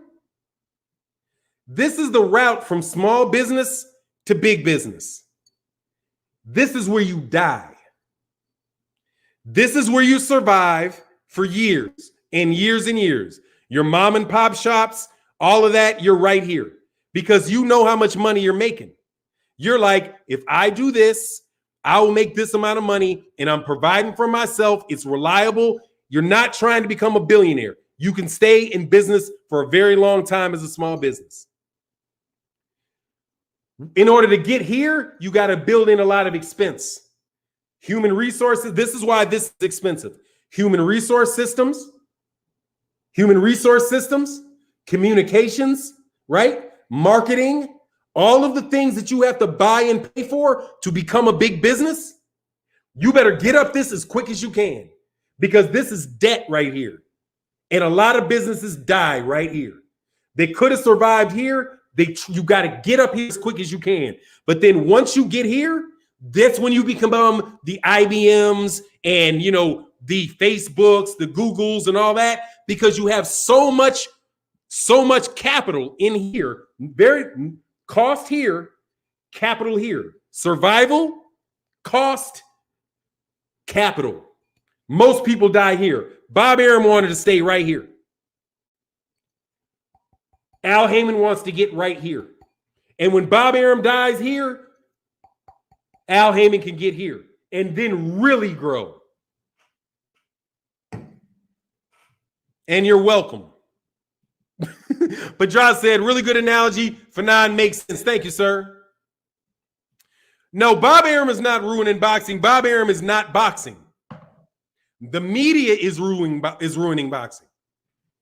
The media is ruining boxing. Not anything else. The media is ruining boxing. They're the main ones because they're the ones that are pushing the bullshit. Okay? In order for Bob Arum to bullshit you, somebody has to act like they believe him. It's the people that act like they believe him that's the problem. Mahari Nation said exactly. Boxers from war-torn countries will accept $1 million from promoters like Arum because it's easy to take the money. It's easy to take the money than investing on yourself. No, dude, here's the thing. The Eastern Europeans don't have the ability to do that because they're on visas. Mahari Nation, they need a work permit to come over here. They're not citizens. You know what that means? Bob Arum can stop giving them work and throw them out at any point in time because they get in here through a visa. Who's going to sponsor their visa? Who's going to get them in? Okay? There's all kind of sham related to the mistreatment of Eastern European workers, man. There's a lot, dog. People, I'm telling you, people, they don't, dog, Bob ain't discriminating with who he's going to screw. You just saw how he screwed Lomachenko, threw his ass back to the Ukraine. Lomachenko need to go to the PBC. Man, can I get out of here and go? But Lomachenko already made all that money, 3 million times 6. Myron Denard said, I appreciate the content. Much respect to the LABC and new media. Thanks, man. I appreciate that, man. And shout out to them dudes, too. Came for boxing, stayed for these jewels. Thank you, man. I appreciate you, man. You know, I had to get off boxing for today because my videos, it's so hard, man, to talk like with you hating ass people around me all the time. So every once in a while, I just have to elevate the conversation to clear out the trolls because they can't debate. You can't debate that. You know what I mean? That's the sad thing about the boxing conversations, man. It's like, and that's why I love my subscribers so much because we can elevate and we'll just leave the scum. We'll just leave the scum sitting down there. And when it's time to come back and get down with them and give them something to talk about, we'll dip back down there for a second. So, you know, we can entertain you for a minute. But as soon as you act up, we leaving everybody 110 IQs and below. We leaving you right the fuck where you are. And we are zooming it away from you. Y'all make me sick. God dog, I'm glad when I learned that I could do that, dog. Fannon School of Biz, brought to you by YouTube. Man, y'all reassembling the 13 parts of Azure in the West, courtesy of the LDBC, Minister of Finance, Fannon. Thank you, man. Minister of Finance. That's some sneaky dudes, man. I ain't sneaky. I'm blunt. Instagram Scalper said, Fannon, my Fannon, the teacher. Hope you all got your book notes. UK student right here, man. Thank you, man. Yeah, dog, we got to do that every once in a while so I can get you guys away from me, okay? I be trying to tell you, sometimes we got to just get you away from you. But back to Bob Arum, man. Back to Bob Arum. Why you worry about other people's money? Because it's fun. And I don't have enough of my own. I guess got to admit. Why I worry about other people's money? Man, come on, man. We talking boxing. I'm trying to tell you why fights don't happen. That's why. Let me explain this to you. Why you worry about other people's money. Truth be told, I don't worry about other people's money. I worry about my money. And I pay my money for boxing matches. And I want to pay my money to see good fights. That's the truth. So when we talk about the fighters' money, we're not really talking about the fighters' money. We're talking about the fans' money, okay? We're talking about the fans' money, not theirs. And since I'm a fan, I'm talking about my money, not theirs. The money that I spend, okay? Boxers talking to now. See, if boxers didn't make so much money that, you know, so much money and get money from so many different places, you could actually, so many different people, you could actually have this discussion with them. Excuse me, Floyd, you're talking about my money. Like a kid. If you were the only person to pay them, you could tell them this, dog, I just paid you that. That ain't your money. That's my money. And if I didn't want to give you that money, you wouldn't have that money. If it was a one-on-one relationship with a boxer, you could have that relationship. You could be like, dog, I got $1 million for you to fight. Are you going to fight or not? If you don't want the $1 million, I'm going to get $1 million somebody else. So let me have 100,000 subscribers, right? Who will all pay $100 for pay-per-view. Let's just use that number. 100,000. What is 100,000 times 100? Let me do the math here. Since y'all think I'm pretending, let's just do basic regular math. Hey, somebody give me the question. Somebody give me the answer. If I have 100,000 subscribers and I can convince all of my 100,000 subscribers to spend $100, how much money did I get them to spend? The answer is a shitload of money. Thank you, Mr. Pedraza. $10 million. So, I think boxing conversation is very valuable. Very, very valuable. Isn't it? It makes you kind of wonder why people would waste their time getting paid $500 a month to say any old damn thing. Seems like a dumb investment when you really could just truly try to build a relationship with 100,000 people and get them to really spend money and have everybody know that you did it. Then you become very, very valuable.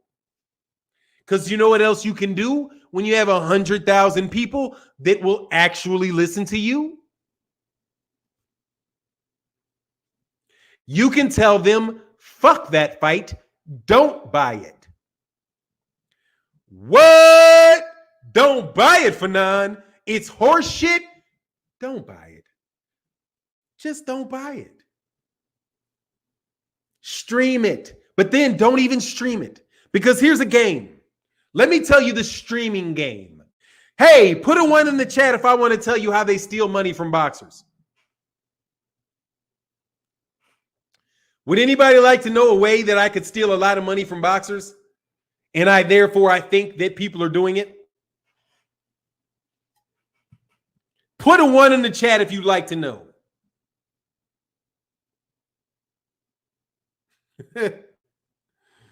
Yeah, I know you did. I know you did. But I know you ain't going to get that red. Let me know. 1. Thank you. Here's the thing. Do you know all of those illegal streams? Do you know people are getting paid for those, right? You know that there's advertisements on all of them. Have you ever noticed that? Have you ever noticed that?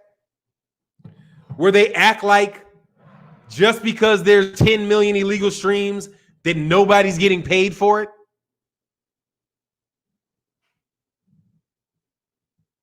Think about it.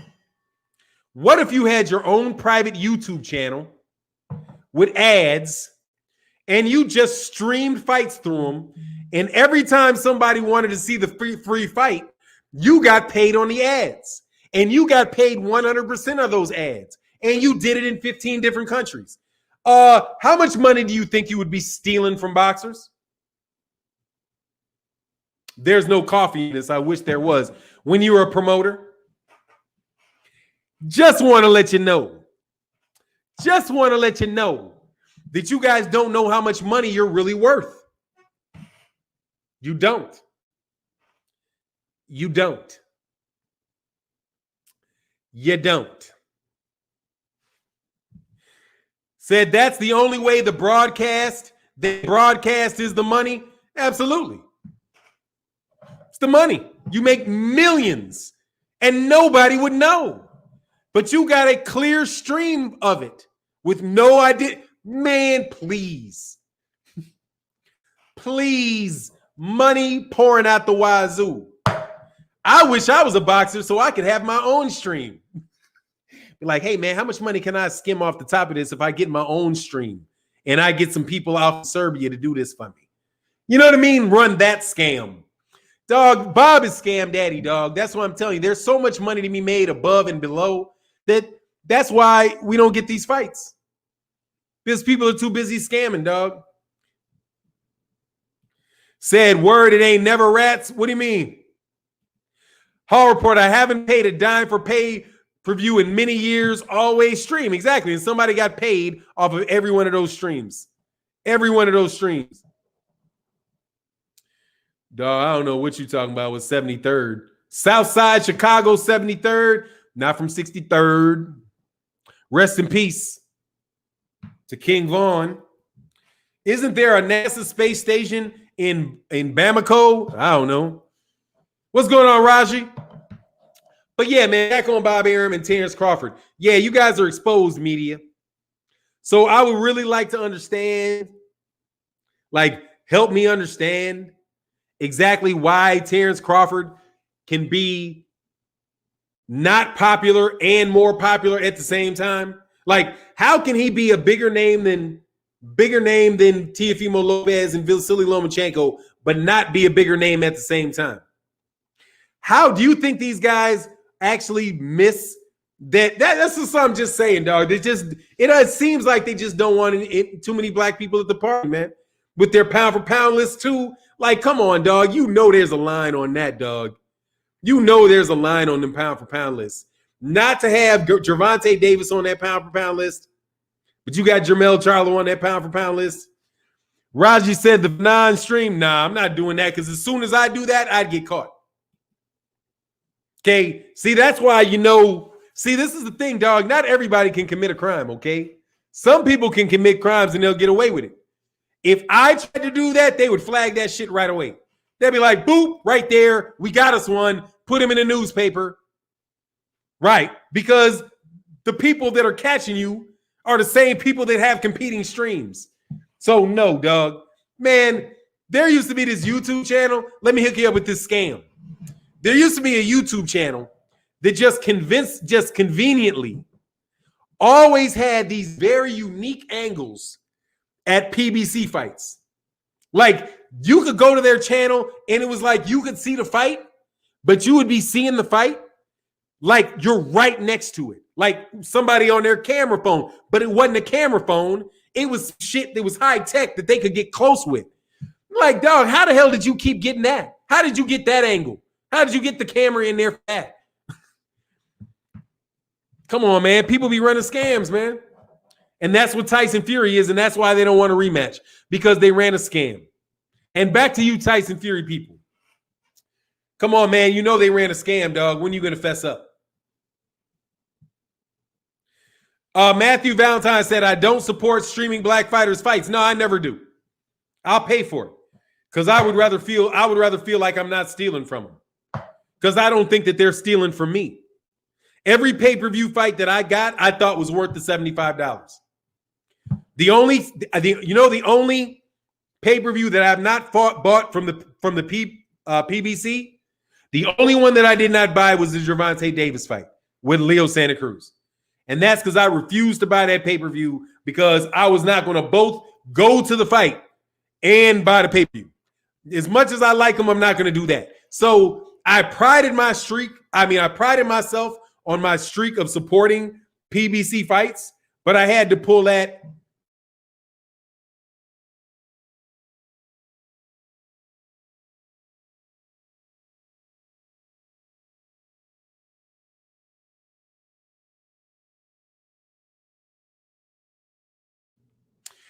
P. Good said, appreciate the education, the game education, and the grind. Man, my problem, man. And people like that. I can actually do that and remember that I can keep people in the chat, which means that you guys are real subscribers. You guys are real subscribers. You passed the test. Can we get an applaud to everybody that stood through? Can we get an applaud? I think the sound is back.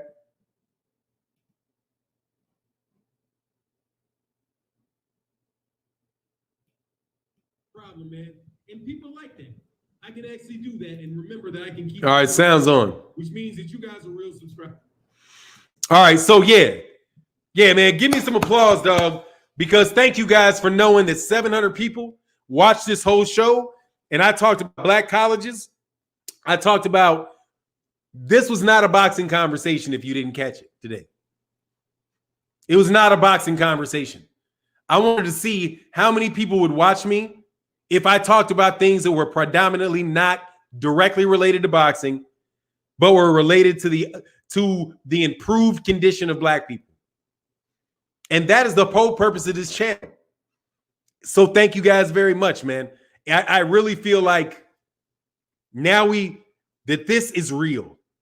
You know what I mean? Because for many weeks, I don't know if you noticed, I stayed away from it because I didn't know whether or not these were really people that were just kind of came new to the channel who were more interested in like some beef with Devin Haney and Gary Russell Jr., or if it was people that really do want to become part of the community and really want to try to work and find a way to make sure that black fighters are not mistreated. And for the purpose of making sure that we can get better value for our money. It was a test. Absolutely. Because yesterday, dog, I was just so bothered yesterday. I was so bothered yesterday that I was like, because somebody said, see, here's my thing. This is what I found my channel off of. My basic principle is I do not want to mistreat black fighters. Because if you don't mistreat black fighters, then you really don't have a problem with racism. Because nobody's getting mistreated. It goes away just like that. Truly, if you do not mistreat people, their racism has no effect whatsoever because you're treating people in a respectful manner. You're treating people the way that you would want to be respected. the way that you would want to be treated, rather, right? So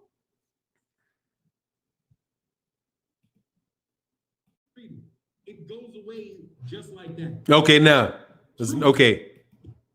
So yeah, it goes away. And that's why you have good interpersonal relationships with people. And you always say, oh, this is a really good guy. This guy's not a racist, right? We hear that all the time.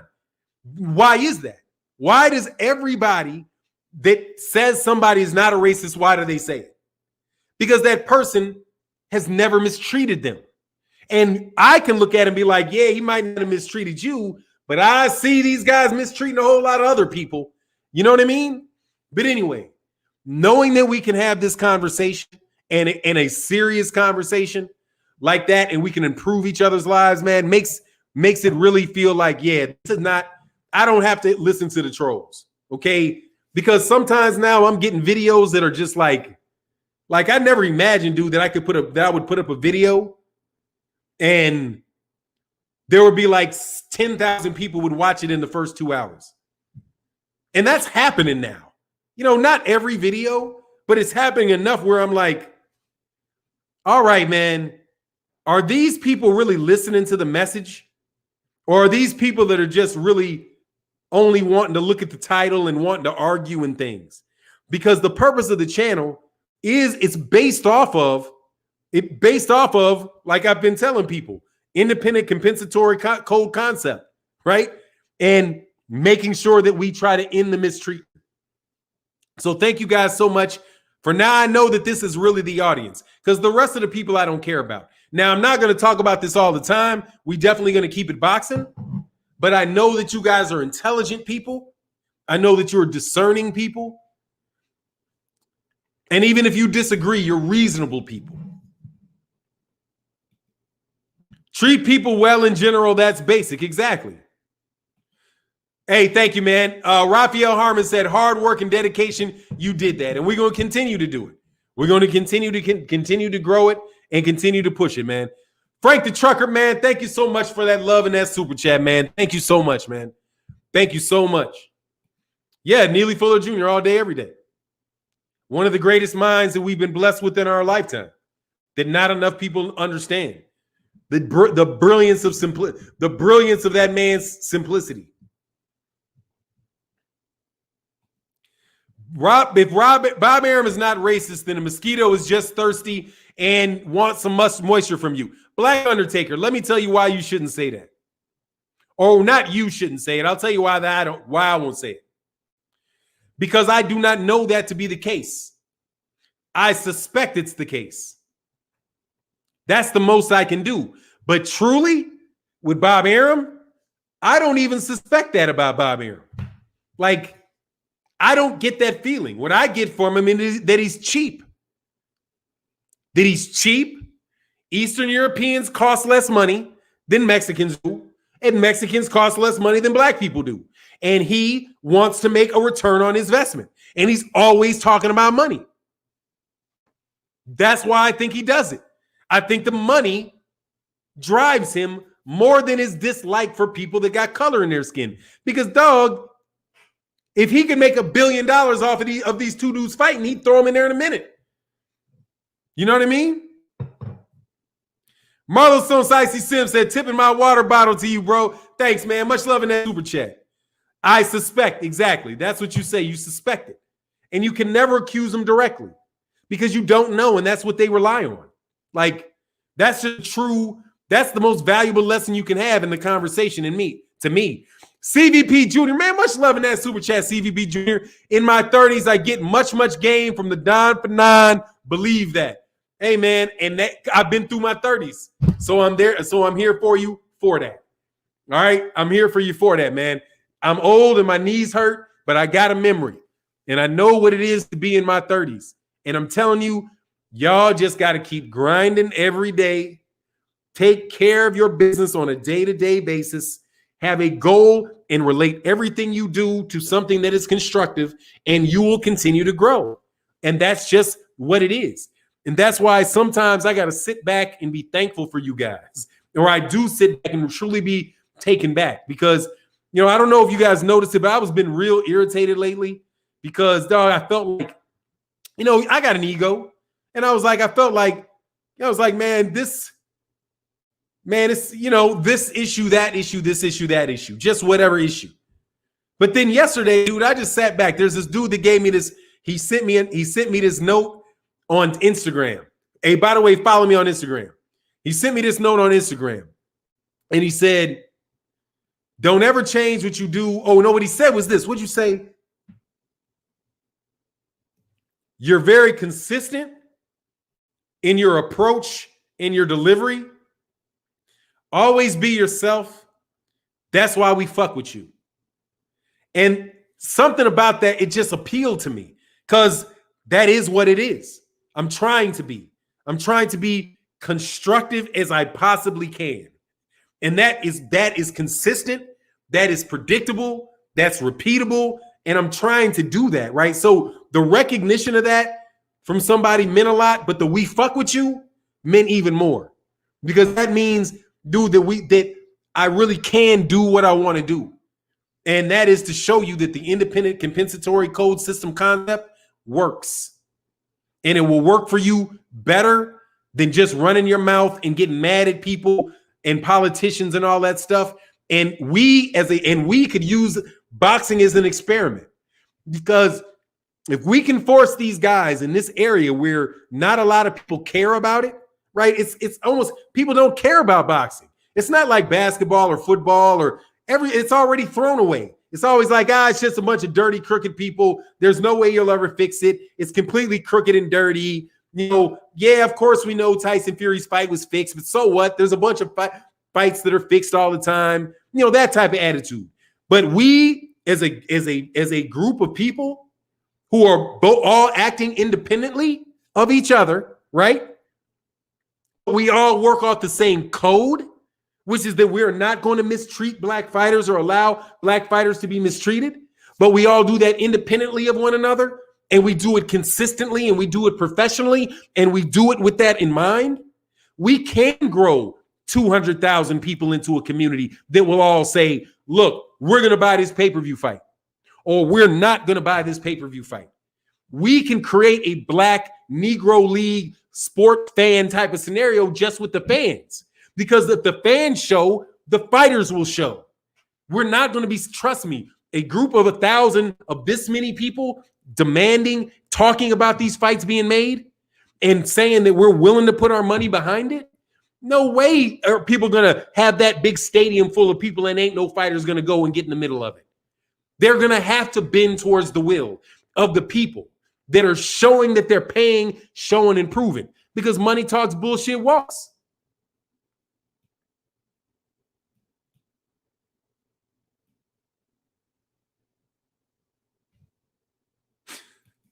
Said Bob is a devil, period. Maybe, but can you prove it? I'm ashamed. Fannon talk to me. What? You can't be ashamed if I talk to you. You're in here wanting to get talked to. What you talking about? I don't understand that one. What was that about? I don't get that. You must be saying something I don't understand, dog. Yeah, man, much love. Hey, man, get the likes up. Terrence said, I judge every day because my daughter wants to be a boxer, and they tell me I'm setting her up for failure. I completely understand people don't really care about boxing except the hardcore fans. See, with your daughter, here's the thing, man. Does your daughter love boxing? If your daughter loves boxing, you are doing the right thing with your daughter. Because you know what your daughter ain't out doing? Your daughter ain't doing out there doing what a whole lot of other girls are doing out there on Instagram. She is focused. She is dedicated. She's going to know what it means to get good at something. How old is your daughter? 11? Something like that? As expert as she is with jabs, hooks, sparring, she ain't going to be afraid of nothing. She's going to know that if I practice, if I'm disciplined, if I follow these techniques, that I can do anything, because there's a boy in front of me and this boy should be able to whoop me. And I know I just dropped him with this counter right hand. I just say, yep, yep. And down he went. If I listen to my daddy, if I listen to my coach, if I listen to my elders, they can push me 9. Thank you. They can teach me the things that I need to know to become better in my life. That is what Floyd Mayweather Jr. did with Al Heyman. He said, man, I had a boxing father figure, then I got a business father figure. And the combination of those two things worked very well for that man. Don't tell, dude, sports is not about, dude, you're not, dude, even for professional athletes. Boxing is only going to be till you're like 40. Dude, if I had been a professional fighter, I still would have been retired 10 years ago. And then now what are you doing? The majority of your life is going to be spent not being a professional fighter. So what you learn in boxing is going to stay with you and help you throughout the remainder of your life. You're going to get more out of the lessons of boxing after you're done than you might have gotten when you were doing it. Provided you don't have some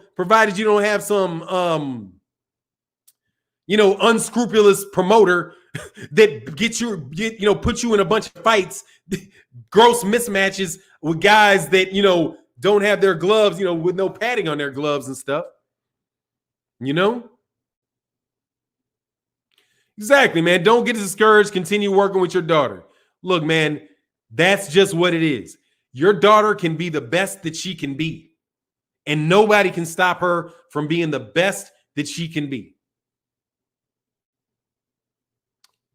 What the best and the key, I think, is the best that she can be is going to be good enough. If the best that she can be is the greatest female fighter ever, that is what it was supposed to be. That's the problem with cheating with Tyson Fury. Tyson Fury is a cheater, and he stole Deontay Wilder's legacy from him. If all of that cheating is true, not even all of it, you see what kind of theft that is? It's not just money. It's theft. It's the theft of the reality. We don't know what Tyson Fury is because Tyson Fury has never had a major fight when he hasn't cheated. Skinny Kenny said, I'm going to miss being here live when the quarantine ends and I have to go back to listen on replay again. Hey, man, Skinny Kenny, I hope you, I won't say it because I might got the wrong dude. My man, Ali Job said, granddaughter is 5 and she already has a nice jab working on the 1-2 combo, and ain't nothing wrong with that. And that's beautiful. You know what's going to happen? Some dude try to put their hands on her. He going to get that 1-2 real quick. Bop, bop, and I'm gone. Bop, bop, and I'm gone. You know what I mean? Bop, bop, and I'm gone. Yeah, man, this is a lot more fun chat today, dog. Because I was not numbers conscious. Wasn't numbers conscious. Wasn't hater conscious. Man, sometimes y'all get on my nerves trying to steal from Deontay Wilder. And I can't believe y'all having silly ass debates over whether this dude cheated. Man, please.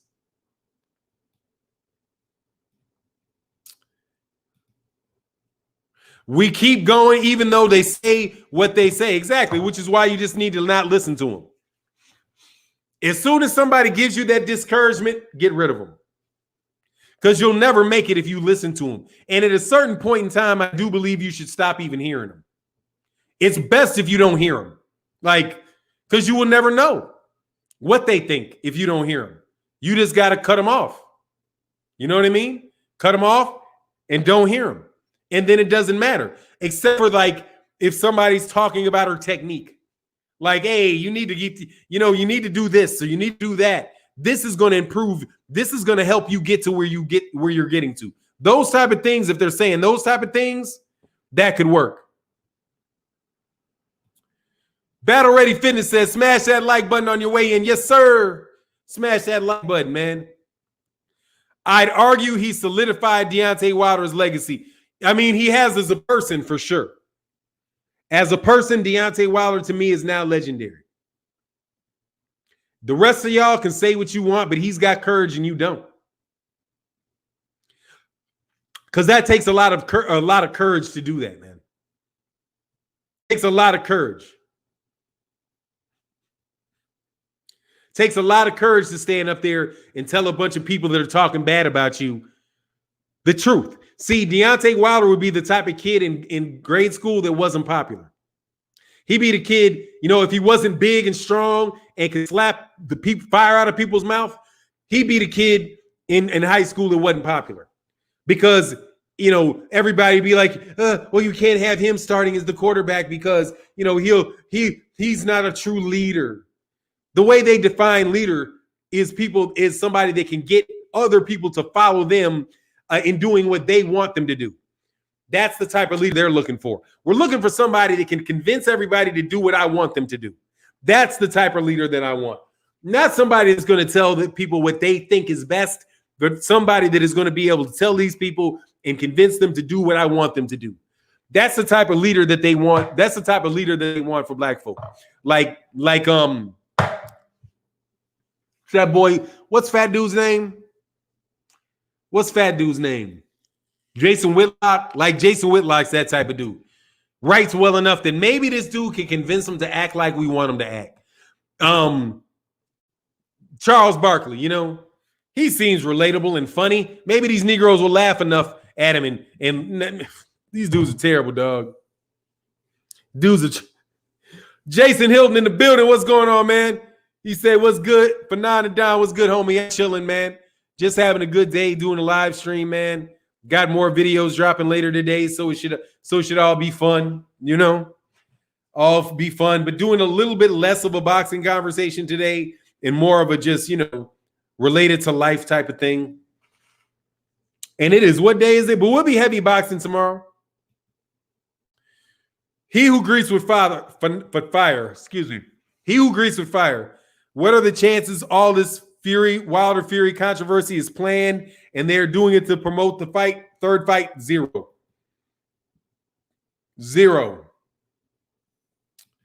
Roland Martin, I've met Roland Martin, man. Roland Martin is like, it's an asshole. Like, he's just like, a lot of those media dudes are fake, man. Like media guys by and large are phonies. Okay? Most media guys are phonies because they're training, they're not really themselves, right? Like, I guarantee you, Brian Custer don't act nothing like that when Brian Custer is around people that Brian Custer knows. Like, that's not him. Like, it's just not him. I'm just saying, that's not him. He doesn't speak like that. You know, he's probably much more aggressive. You know what I mean? Like, much more cocky and arrogant. Like, you know what I mean? Like, it's just, he's too humble. You know what I'm saying? Like, it's not really him. So, same thing with other media guys. They're putting on a face, you know, and they all have like alter egos. You know what I mean? It's like an alter ego that they're putting on. It's not them because they're trying to be a face. You know what I mean? And that's why, I mean, for me, I just try to say, like, this really is me. Like, the answers that you get from me, if somebody knows me in real life, they will tell you that this is exactly how I think in real life. There's no difference. Not just a 0, a big fat 0. What is that? Roland Martin is our James Evans. Look, dude, they got a whole bunch of intellectuals like that too. Dog, seriously, most of these intellectuals, black intellectuals that you see out behaving like they're intellectuals, a bunch of them are phonies, okay? A bunch of them are phonies, okay? If somebody's talking, he said, I like Brian Custer's ego, though. He should have an ego. I'm just saying he's a noob. So I just am like, no, that's not going to be him. I don't expect that to really be him. You know what I mean? I just don't expect it. I expect him to be very arrogant. I expect him to have a very high sense of himself because he chose to pledge Noop, number one, and that's the overriding common personality characteristic, you know? But Roland Martin, if any media guy that act like they're standing up for some social justice thing, really, if they ever worked for a major outlet, dog, they didn't get that way being real. Maybe they changed later on in life, but no, man. Frank the Trucker said, I'm pushing 50, but still learning this type of knowledge you gave on your Patreon. I'm joining. Great live today. Thanks, man. Yeah, that is the Patreon. But I got the Patreon going much more boxing. Like, and honestly, the high production videos. Like, I want high quality videos. Really high quality stuff. That's where I'm trying to go. I'm trying to make it like, for real, if y'all biting my shit, you're going to have to spend a lot of money. I'm telling you right now, for everybody that thinks that all they got to do to get fresh is like change their camera angle to look like me, or, you know, that type of stuff that's been going on, where I'm trying to go, you're going to have to spend a lot of money to follow me. For real. Because I want to have very, very good production. I want my stuff to look just like, I know it's going to be hard, but I really want my stuff to look as good as Showtime's and to be as good in the content and the production. And that's the goal. That's a long way off. But dog, if y'all ain't trying to do that, find somebody else to copy. And that's why I try to have this conversation, because I want somebody to try to copy this conversation. Please try to pretend to be me with this shit. Anthony Nemari said, where do UK fighters fall in investment? Are they more expensive than Eastern Europeans or Euro fighters? No, they're more profitable because you can make more money in the UK. Because they can make more money in the UK.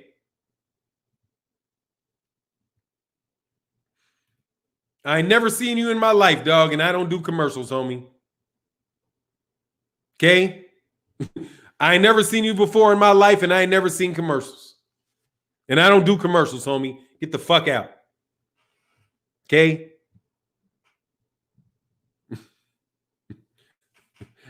You know what I'm saying? Get the fuck out. Bam Bam Tweet in the building. Said good luck with that. Oh, being like the Showtime level? Yeah, that's good luck, because they got like $70,000 cameras. Shit like that.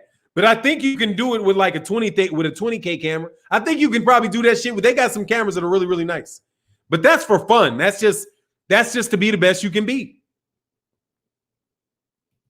No UK fighters have domestic scene that strong. Yeah, exactly.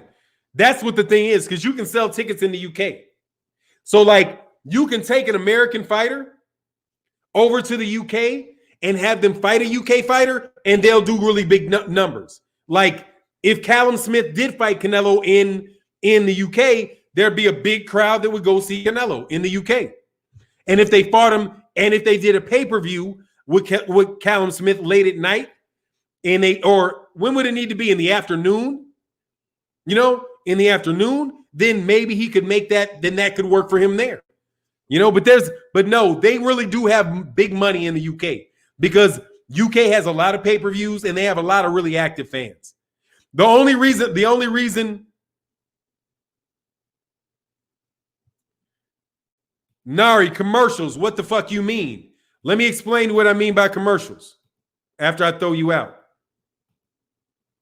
If you go to my channel and you say some shit disrespectful about me and name somebody else, I'm throwing you the fuck out, because that is a commercial for somebody else. I will tell you what I think if something is good. Okay? That's what I mean, no commercials. Because you're hating on me to pub somebody else. Get the fuck out of my chat. And if somebody did that to Boxing Ego and somebody said, Fannon is so much smarter than you, Boxing Ego, Boxing Ego should throw you the fuck out too. The fuck are you bringing up Fannon in my chat for, telling me he's smarter than me? Get the fuck out. Goodbye. That's what Boxing Ego should do. So don't think it's going to come anywhere different from me. All you niggas know me, been known me, and been disrespecting me. You been known me. You been known me. No fucking commercials. And I mean it. Because cats be dissing the shit out of me. And I ain't done nothing to them. And that's not Boxing Ego. Thank you very much.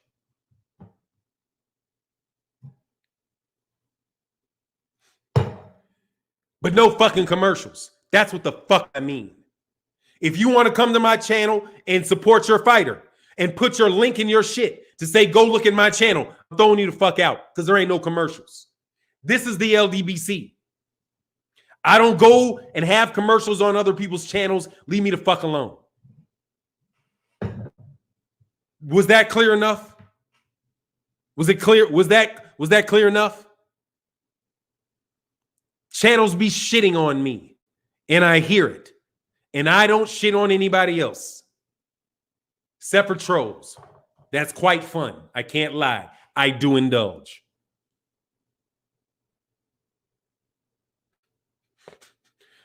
The fuck out of here, man. Niggas I ain't never met a nigga give me no. Even when people diss me, they don't say my name. You know what I'm saying? Diss me and don't say my name. I'm going to tell you, because this is a fact. Ain't none of you niggas smarter than me. Not none of you. Not none of you. And not none of your daddies. And that's the truth. Ruth. You can like it. You cannot like it. Ain't none of y'all smarter than me. Ain't none of your grandmama smarter than me. Ain't none of your daddy smarter than me. Ain't none of y'all smarter than me. And you know it. You been known it. I know what my lane is. My lane is smarter than you niggas. Get off my fucking back. You know I was going to end the chat like that, right? Because it's the truth. Ain't no fucking shame in it. Anyway, much love in the chat. Much love in the super chat. Love to everybody. Check out the videos that come on later today. And with that, I'm out. And much love and respect to everybody that got a boxing channel. Everybody. And I didn't mean no slight to no individual. Except if you know you hating on me, you know you hating. Peace.